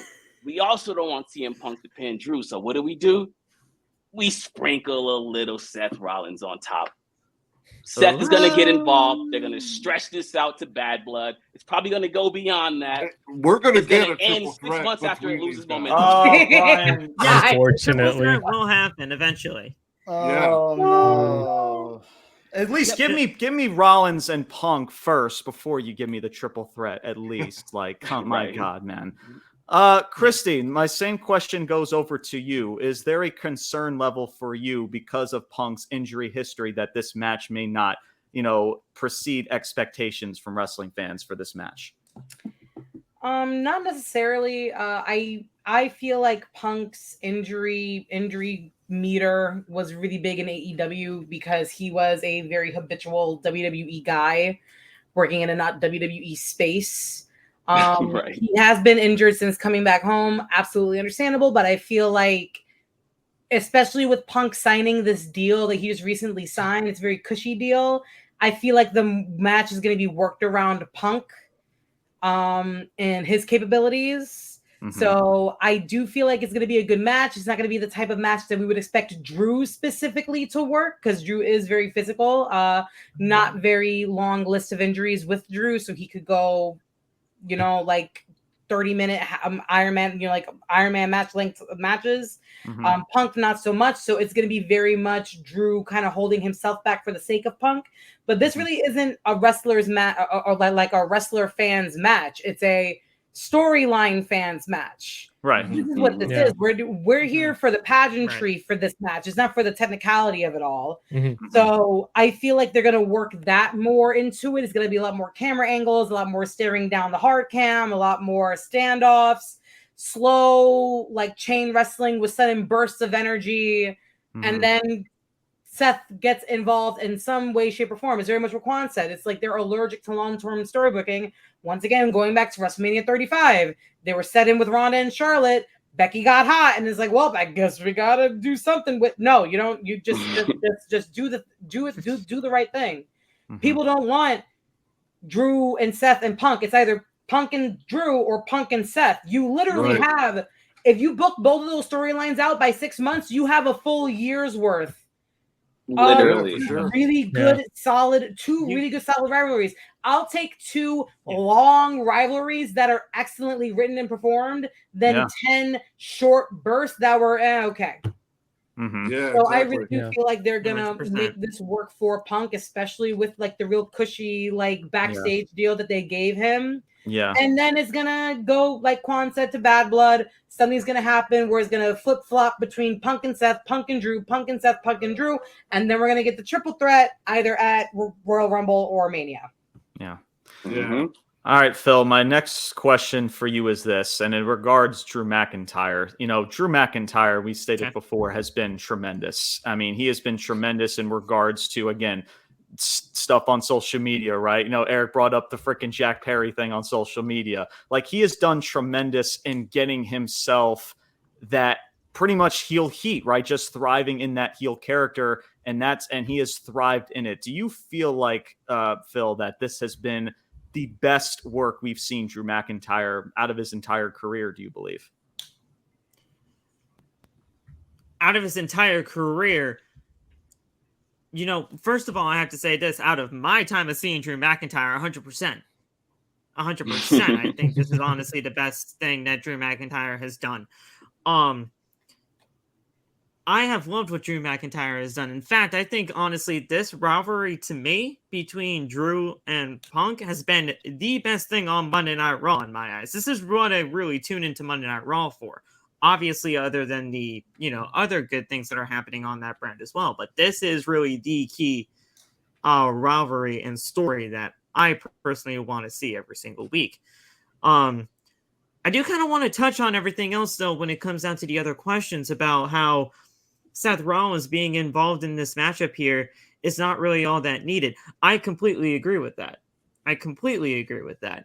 And ultimately, I do want to see these feuds go their separate directions because it kind of has to happen that way, right? We need to see the ultimate end goal of Punk and Drew. Punk and Rollins, you can mix it up. I want to see that match, but in due time. Due time. Yeah. Let it happen when it needs to happen. And like I said earlier, I think this is going to be a 3-match series. I really do. I hope it is because, you know, with the pay-per-views that we got lined up here with Bash in Berlin and Bad Blood, I think those are the next two destinations for this feud. Quite honestly. And while Rollins is not really needed for this whole situation of being the special guest ref, what else is Seth Rollins going to do?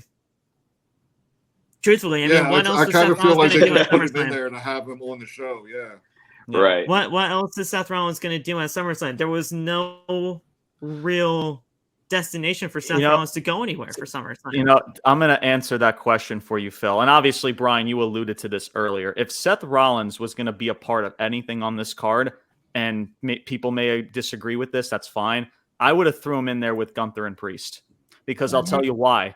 Because it would make sense in regards to there's something on the line, right? Because the whole concept of like Seth being involved in a triple threat makes no sense because there's nothing on the line. It's all bragging rights, right? And because of how the match ended at Money in the Bank, there would be a reason why Seth Rollins would want to go back after that championship. But Brian, you know, explained it earlier because of the fact that he stated as long as Damian Priest is champion, then he can't go after that world title. But if there was no stipulation, I would have threw him in there with frickin' Priest and Gunther because, again, Priest is still transitioning into a face. He's not a full-fledged face.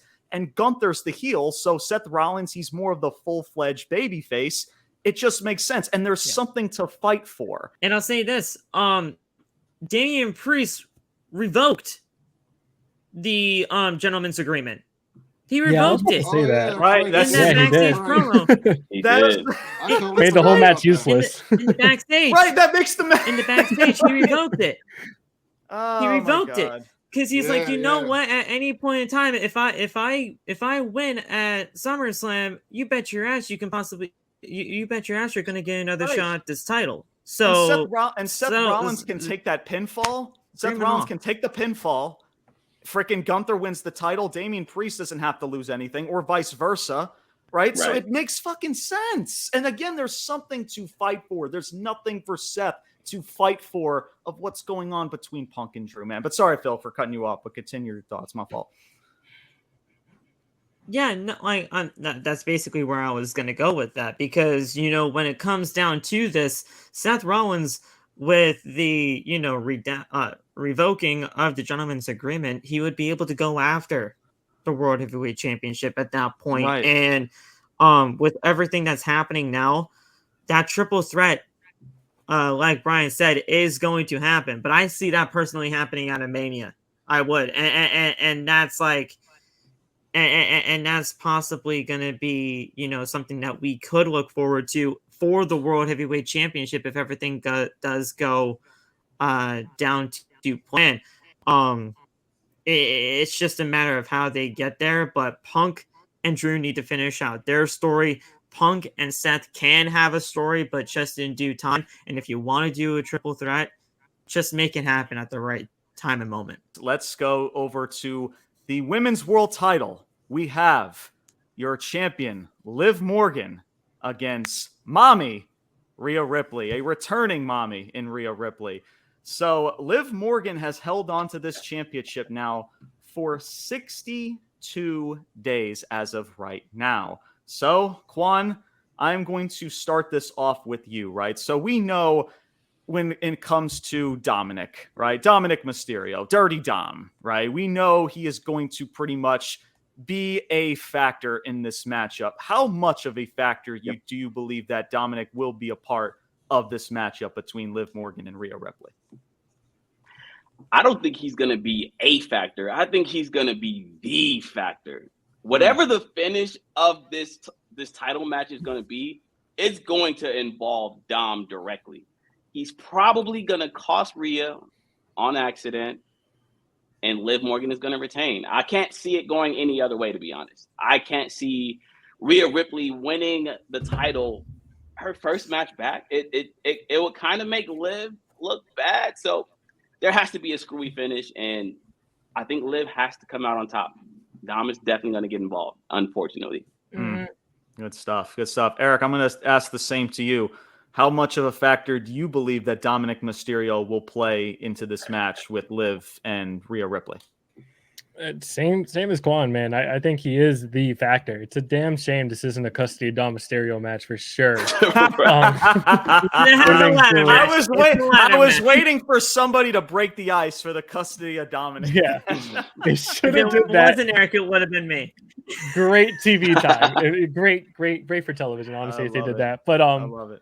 Oh man, I agree. Honestly, I don't see Rhea winning. Partially because, of course, Dom, I think, is just gonna end up being with Liv. This storyline, it's been interesting to say the least. I liked it. It's just there is some times where I'm just like, oh, come on, just like get it over with already. Right. Yeah, but honestly, I do see Liv winning via Dom, of course, costing Rhea. But I honestly think it's going to be on purpose, not by accident. Yeah. Whoa. Yeah, I truly think he's just going to fully go full blown with Liv. One of the things that I kind of hope doesn't happen, and this alludes to something that Christy said before, where that whole Judgment thing breaking up needs to happen like at Mania or something. I can see Triple H pulling the trigger way too early and like having the whole Judgment Day implode at SummerSlam. I truly see that happening with like Finn and it could happen, bro. Yeah, it does make a lot of sense, honestly. Yeah, it does. It really does. And I love Rhea. Rhea's great, honestly. She's like my favorite women's wrestler ever. But yeah, love it. I don't think it implodes. I think it just shifts around. Like maybe new members enter, older members exit. Yeah, and the dynamic changes. But I don't think it completely implode to where Judgment Day doesn't exist anymore. No, you're right. Yeah. Absolutely. Christy, my question goes over to you now in regards to Liv. I mean, we can make an argument about Liv Morgan and I adore Liv Morgan. I've stated about Liv Morgan that she has always had the talent, but it's been that struggling of connection with the crowd. And lately she's had it now in this heel run. Christy, do you feel like Liv Morgan and what she's been able to do on this heel run and with this world title, kind of similar question I said about with Drew, do you feel like that this has been the best run that Liv Morgan has been on with this title and with being as a heel in her wrestling career. Bar none. Bar none. This is the best Liv's been in a long time. Liv's always been one in ring, performative wise, to learn and to grow. When she first started off, she was fairly green. Her moveset has gotten better. Her movement stamina has gotten better. If we're going to break it down like Pokemon HP stats, like that's what it is. But as you said, wrestling, sports entertainment style wrestling is connectivity. It's what you do with the fans.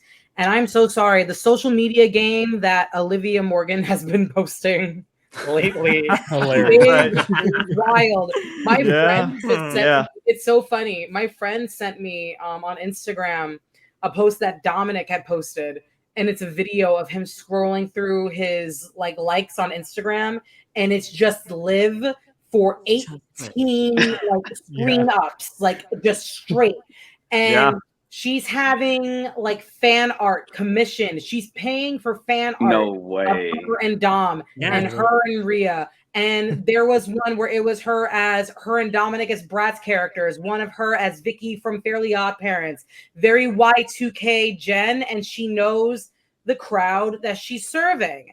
Down to the out, everything is very thought out, down to the Christina Aguilera callbacks in her outfits, down to the ring gear that she uses for special events or pay-per-views. She's very aware of what her crowd base is, and she feeds that section of her crowd base, and it's getting bigger and it's getting bigger and it's getting bigger.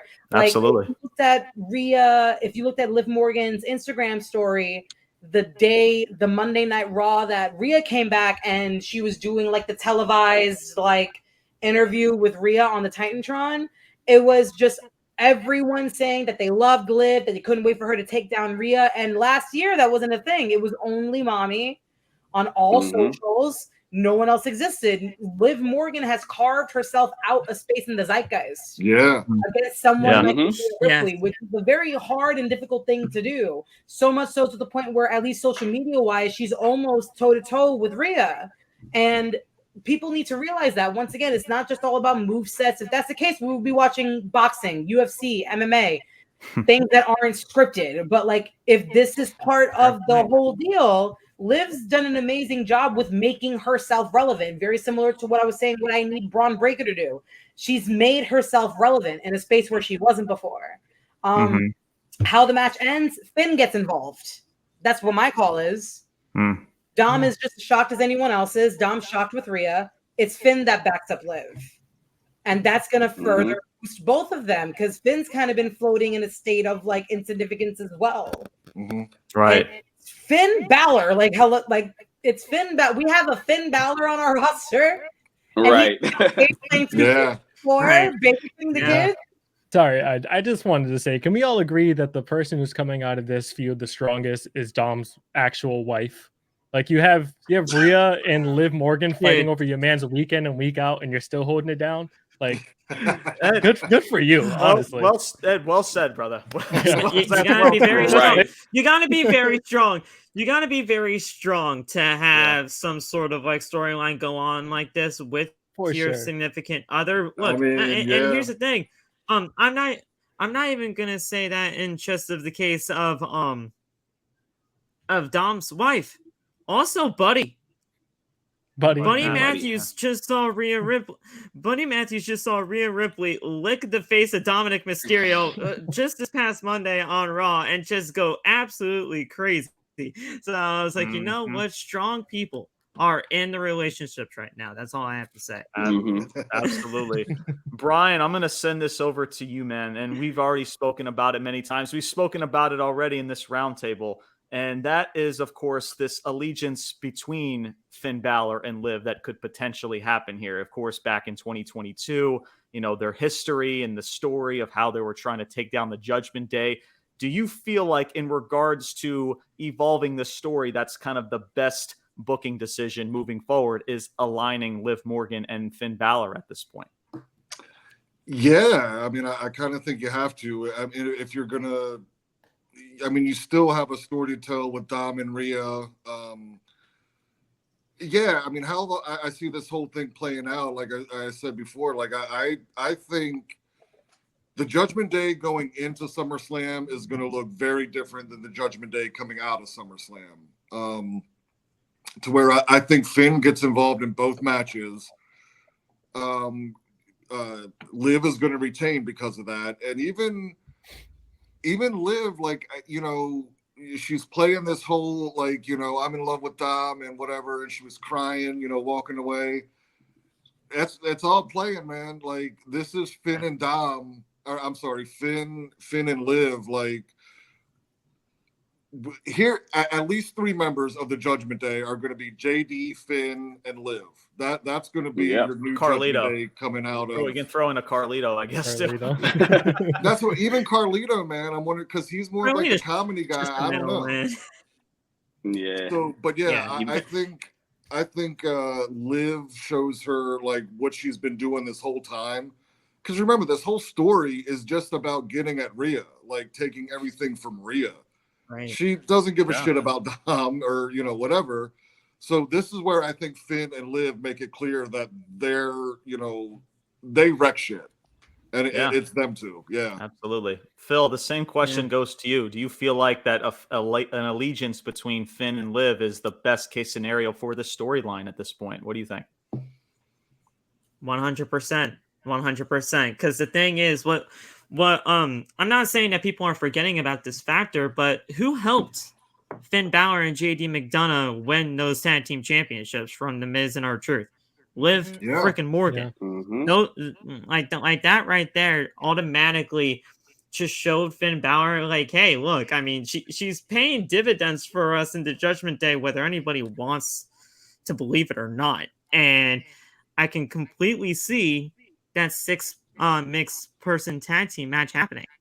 Finn, JD, and Liv versus Damian, Rhea, and Dom.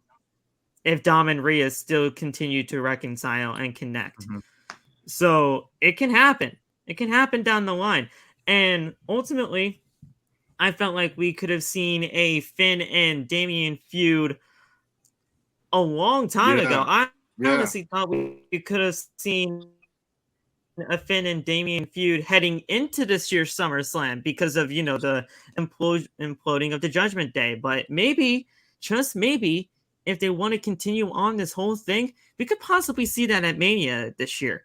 Who knows? It could be that long term, but ultimately, in the end, we can see that 6-person tag team match happening, and it can mean a lot for everybody involved if they do it in the correct manner. So I love what they're doing, and but in terms of like what the overall match result has to be, Liv has to retain here. She has to. Because I'll say this. Oh, yeah. Because if Rhea wins here, story's over. Story's over. Yeah. Rhea got what she wanted. Rhea got what she wanted, and now it's your title back. So you can't have the story end. And I feel like you can have this all culminate possibly at Bad Blood between those two, because there are there's legit bad blood between these two. No pun intended. But there's just a lot of ways that you can go with it. And I'm very excited to see what happens with the Judgment Day moving forward. Very nice. Very nice. Great takes once again all around. All right, y'all. Let's get into the main events, the final match on this card.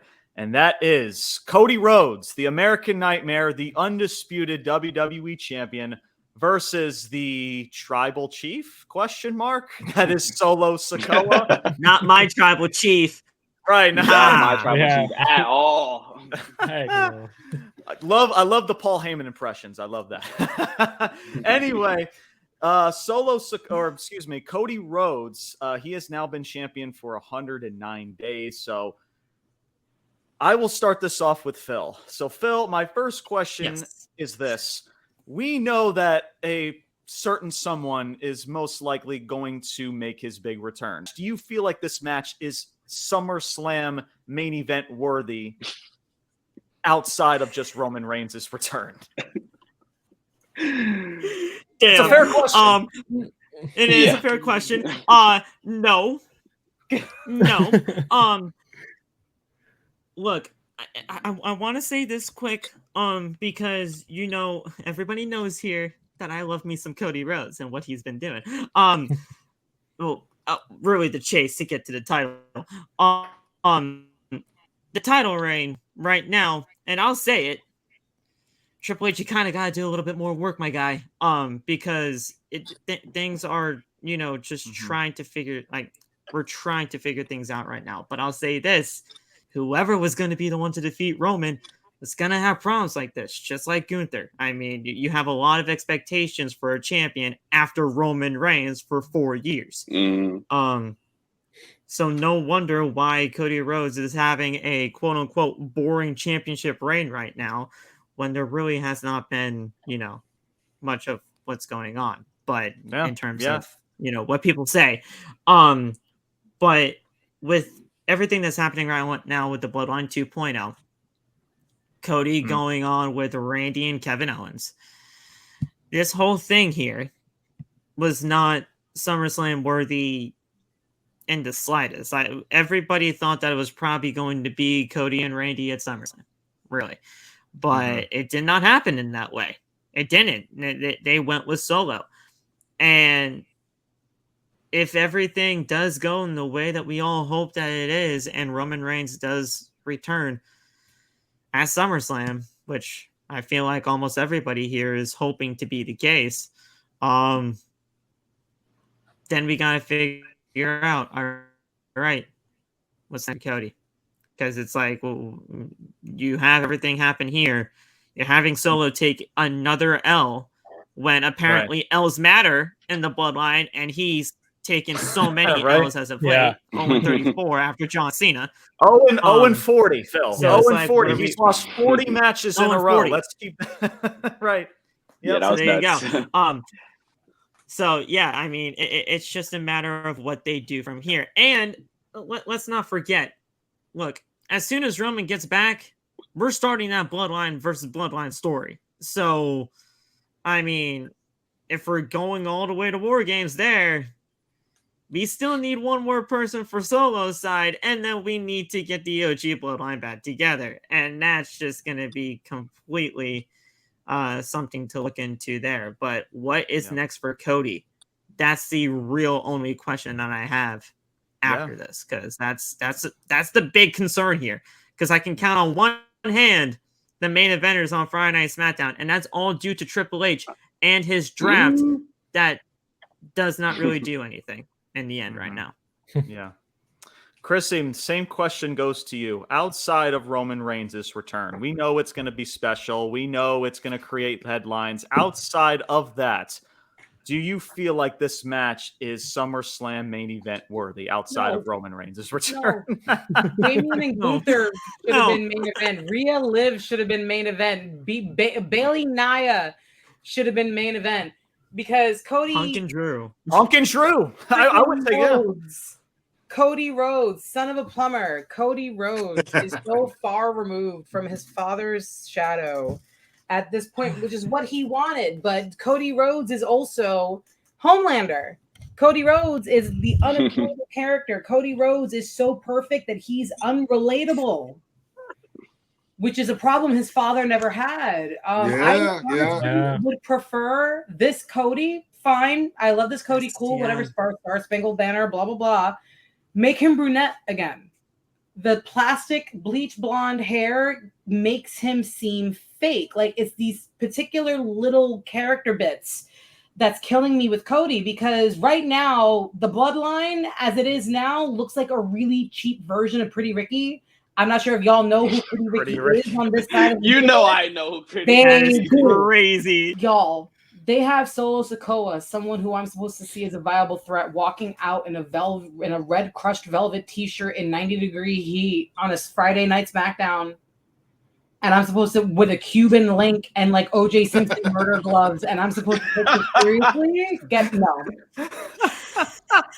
Tonga and Tongaloa are dressed like weird stripper versions of like Red Hood from like the DC Batman series. Like, I don't know what's happening. Everyone looks like cheap Party City versions of me, and I can't stand it. It's literally like if you ordered the 2003 Bloodline on like Wish. Right. So you gave Cody Goliath, and now you're giving him like a side mission. He's had nothing but side missions since he's won the title, and it's very much what everyone on this pod has said in some way, shape, or form.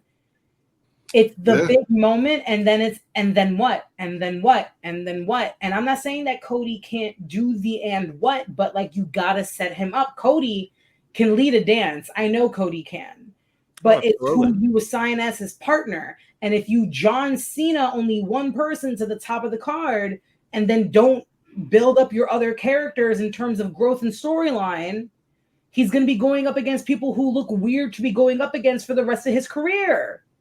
Because there's no one on the level of a Cody Rhodes besides Roman Reigns. So Roman Reigns can't get sick again. Roman Reigns can't afford to take a vacation. Roman Reigns can never take another day off.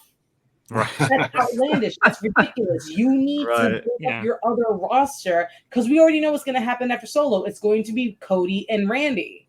Yeah. Because they've been obviously shoving it down my throat on the past few Friday Night SmackDowns, like just really subtly sitting Randy and Cody next to each other with the title blaringly in between them, and Randy not so subtly staring at the title. They're not slick, but Randy's been out of the title picture for a while now. He's been mid-card tag team. He's been doing all these other things. Now you tell me all of a sudden he decides to care about the title now?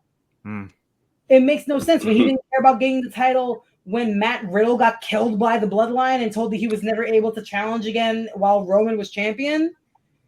He didn't care about the title and defending his boy then, but now he cares about the title. This makes no sense. You need to build your other characters while you're building your biggest star. So that way, when the biggest star needs people to go up against, you have a cannon of people that are ready to go. Not scrambling like what they had to do with Becky and Rhea when Rhea got injured and put the title on Becky because she was a for sure choice and trying to figure out which one of the mid card and the women that they were going to fill that spot. Yeah. Enough for them to get to live. Right. You can't afford to do this again. We should know better by now. Absolutely. Kwan, next question goes over to you, my man. It's clear as day that people are just not buying it. Christy is obviously one of those people to where you put a freaking a jacket and some gloves on Solo and you've booked this dude 40 straight losses in a row. Yeah, not a lot of people are going to buy that shit. They're just not. So my question to you, Kwan, is do you feel like that because of Solo and how he's gotten to this point as the new tribal chief, do you feel like how he's gotten to this point, being 0-40 and being on this losing streak, has negatively affected the persona, this tribal chief persona, to a certain degree? Okay, so a couple things. I don't think that Solo being 0-40 for all that time necessarily affected his position now, necessarily. I think it's a part of what Phil said as far as like Cody Rhodes being champion in the shoes that we expect him to fill. We have to realize Roman Reigns was champion for 4 years. That's a long time. LeBron James' son started high school when Roman Reigns won that title. LeBron James' son is now in the NBA. Jesus. Okay. That's how long Roman had that title. So we can't really expect Solo to just fill those shoes overnight. Like, of course, those shoes are very, very big. Yeah. And Chrissy, I have to tell you something. If you think the bootleg bloodline is bad now, just wait till they add Hikuleo to that bloodline, because Hikuleo is the most NPC person I've ever seen. They're adding Hikuleo. He is definitely going to get added. I know they trademarked. Aren't they adding the? Didn't they just sign the twins, the Tonga twins? Yeah, I think so. They're at the PCU. Yeah. So legitimately, just like anyone that like Rikishi's bloodline or higher has like ever had intercourse with ever and had children with, it's guaranteed contract. I think it's kind of similar to how like -1 has an automatic contract with AEW when he turns 18. I think it comes with like the birth certificate. Like if you're NOIE, like a WWE contract comes with like the birth certificate. Right. All of these Samoan have like 5 or more kids. So we're going to be dealing with the bloodline for a very long time. Bloodline been down forever. It's just a matter of what they are going to be doing with it. It's bloodline then, now, forever. Like because The Rock's working for TKO now. No, no. Yeah. Give it 10 years. It's gonna look like Moana everywhere. Right. Quan, let me Nia get to Jax is winning the title, and Right. she's a part of that family. True. Hey, Quan, let me get to your statement real quick. And you're 100% correct. I mean, obviously going into it, we knew that Solo had a lot of shoes to fill, right? It's Roman Reigns. I mean, he's held on to this title for thousands upon thousands of days. Like, we get that. I get what you're saying in regards to that. My issue is that if you're going to put Solo in this situation, you got to get him to that position better than just being the fall guy that he's been for the last 2 years against Cody. For the last 2 years. Yeah. And now he's fighting him for the championship, the same match that we've seen going into WrestleMania 39, into WrestleMania 40 for constant years. And I get it. These are live events. They're dark matches. I get it. It's like, oh, it's not canon. But to me, it's still the same. It's still the same of importance because you're still performing in front of a live audience, right? You still have to protect the character. Go ahead, Quan. I'll let you have the floor. Go ahead. The thing is, we know why this match is happening, though, because you asked the question. Like you said, aside from Roman Reigns' involvement, does this match belong as the main event of the show? Right. No, But that's an unfair question. That's like asking, is a Big Mac really good without the patties? Like, it's an unfair question. This match only exists for Roman Reigns to get involved in. I agree with you, but like, can we not make this dude look like fucking Brooklyn Brawler and fucking lose every match? Like, that's what I'm saying. Like, listen, bro. Like, listen. Much love to Solo. It's great that he's in this shtick, but like, we could have done way better positioning Solo in this run, especially with Roman Reigns on the shelf and The Rock on the shelf, and those two are about to come back at some point. So, in due time, and this is why I can't stand about this company. Nothing is thought about beforehand, right? We put Solo in this position. I get it. He's not supposed to win every match. He's not in the position to do that. But he can't lose 40 matches in a row, y'all. He can't do that. Yeah, and then lost the rest. Right. Like, what the fuck are we doing? That's my problem. That's my problem. Like, why couldn't we get Solo to this point? We get it. We know Roman Reigns is the bigger story. We understand that's the bigger picture. But at least make it make sense and make it make sense and how Solo has evolved into this story. No one's believing the fact that, dude, you've lost to this person, that person, this person, and now you're the leader of a faction? The fuck? Right. Come on. Yeah. Let's go back to where all this began, too. And it all began... Solo pinned Cody in the 6-man tag. Right now, the tribal chief of that bloodline to me is Jacob Fatu, and it always has been. Sir. As soon as the guy made it to the main roster. They're not Jacob Fatu, every and time I've they said shoot this. Solo, Jacob's in the back. It's not Tama and Tonga. Anytime they shoot Solo, it's Jacob that's in frame. Jacob's going to be pulled to the forefront of the bloodline way sooner than anyone can possibly expect. Yep. So they're subliminally putting Jacob in there. They're having him be the best performer out of the bloodline, whether that's on purpose or if that's just how he naturally is. No, but it's going to be that's Jacob. just how he is. I think that's just him. That's just how he is. The thing is, though, I would not even be shocked if somehow, some way, shape, or form, this turned out to be Jacob's bloodline in the end. And Jacob was sent by either, whatever elder or The Rock, if The Rock is really going to be pulling the strings of all of this. And somehow Sikoa could possibly be crawling back. Yeah, it's definitely The Rock that's doing this. But, like, what if somehow Solo has to crawl his way back to Roman after everything that happened and join the OG bloodline again? I'm not saying that that's happening. I'm not saying that that's, like, like a legit possibility here. But that could honestly be something in the works. And let's just face what's happening right now for what it is. Jacob Fatu, in terms of everything that he has done so far, leaps and bounds, has been the better guy over Solo Sikoa and what he has been doing as the quote-unquote tribal chief. So, definitely. Look, Solo Sikoa, look, I have nothing against the guy, truthfully. I mean, I've seen the guy, go up from NXT to where he is now, but like Paul Heyman said, he ain't my tribal chief. He's just not. There's just no way that it's happening right now, and man, it's definitely just a questionable decision of how they did everything up until this very point. Absolutely.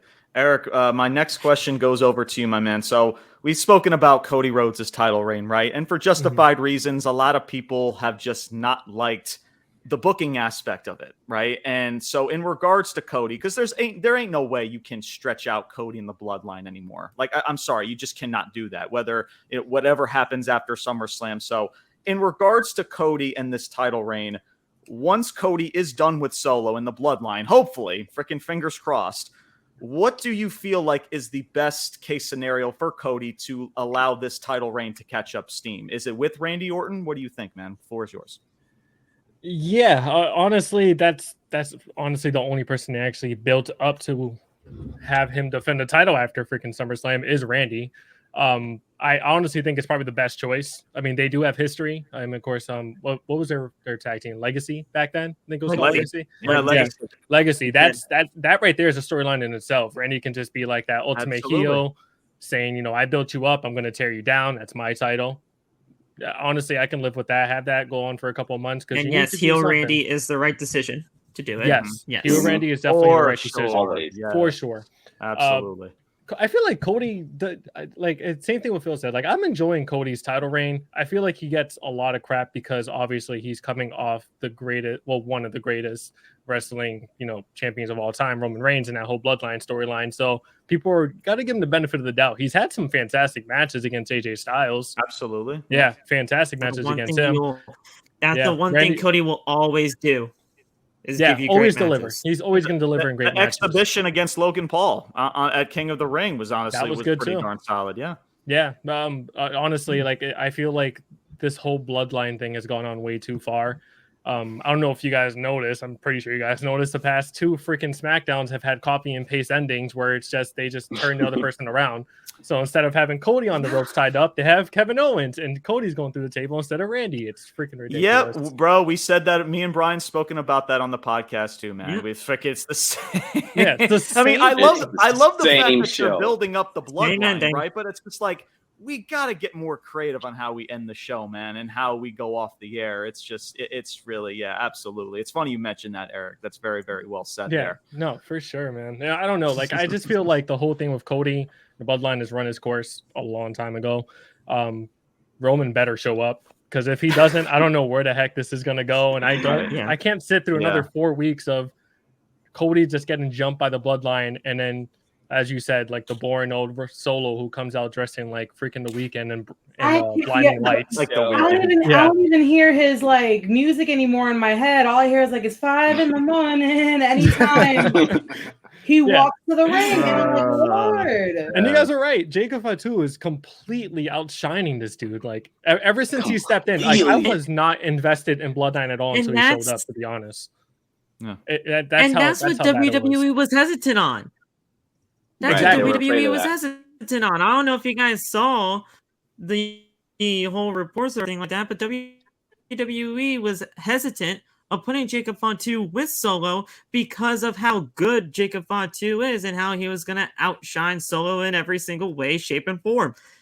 Which is why I kind of wanted Jacob to join Roman's side, be his new enforcer, so that, things can happen in that way and we can continue to go through the progressions of the bloodline versus bloodline, but they put him with Solo, and that's their fault. That whole 0-40 start to then just becoming the freaking tribal chief is so ridiculous. Thank you, man. It's so ridiculous. Like, how do you expect me to believe, like, hey, the tribal chief being the most dominant thing in wrestling with Roman Reigns?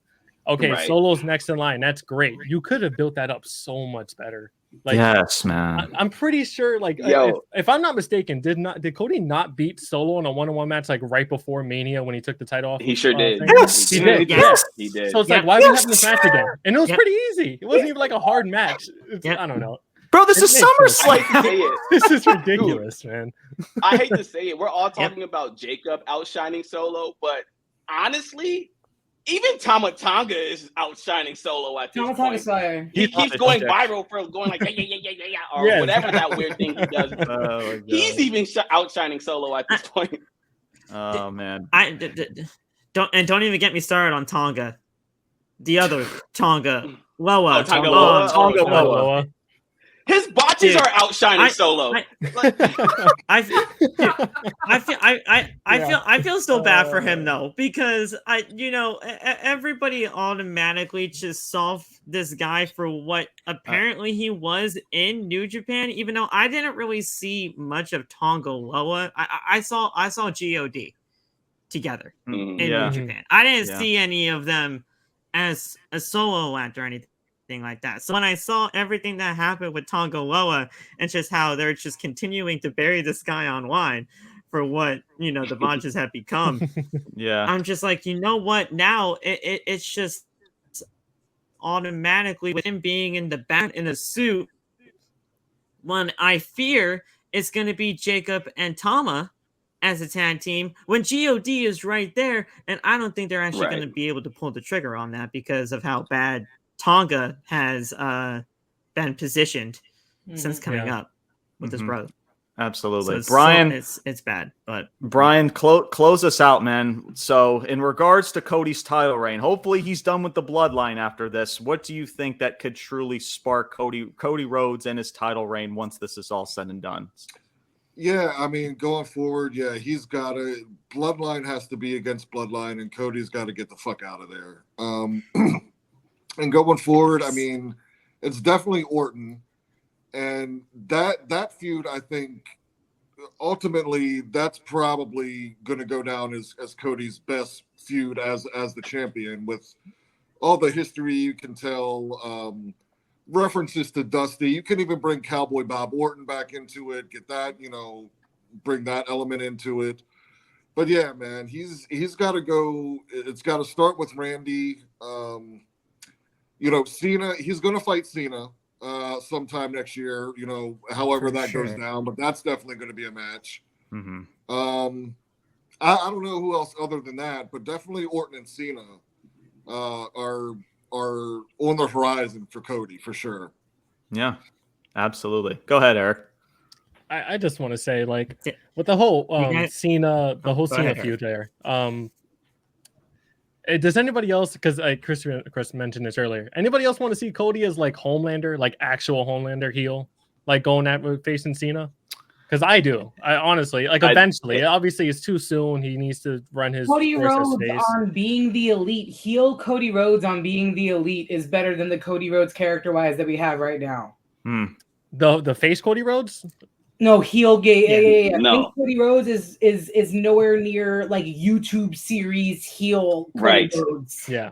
That's what I'm talking about, the Cody Rhodes that hugs people and goes, "Go fuck yourself." That Cody Rhodes. That's the one that we want. That's what I'm saying. Yeah, that guy. Like the sadistic, narcissistic guy who just wants to kill everybody, thinks he's better than everybody else. Yeah. Honestly, I would love to see that. In regards, Richie Mars, again, shout out to him. He's always stated about, I know he's ramming his head through a wall, like Cody Rhodes turning heel, because I know he's been against that for freaking months now. But the thing is, but he's always stated, and I've always agreed with him on this statement, is that, like, I'm not a fan of just turning somebody heel just to turn them heel, because, like, whether we like it or not, Cody Rhodes is the top star, not forget babyface, just the top star of this company. Fans are cheering in his theme music, right? Kids are wearing his merchandise. He's selling the shit out of merchandise. So it all comes down to really timing at the end of the day, Eric. I do hear what you're saying, though, because it does sound cool as shit, right? But I think it just comes down to the timing of when they want to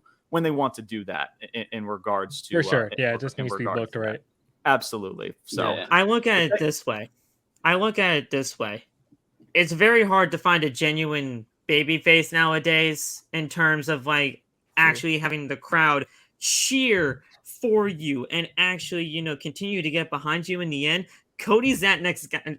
Cody's been that closest guy to that. I mean, people are saying that, like, people are making the comparisons to him being that next John Cena in terms of the people, like the kids and the, just people loving to get behind the guy, no matter, where he's even positioned at this point. And that is, to be debated, because, how, like, nobody can ever be the next John Cena of all, like, with all of that, but you can be a really good babyface. And that's what Cody Rhodes has been.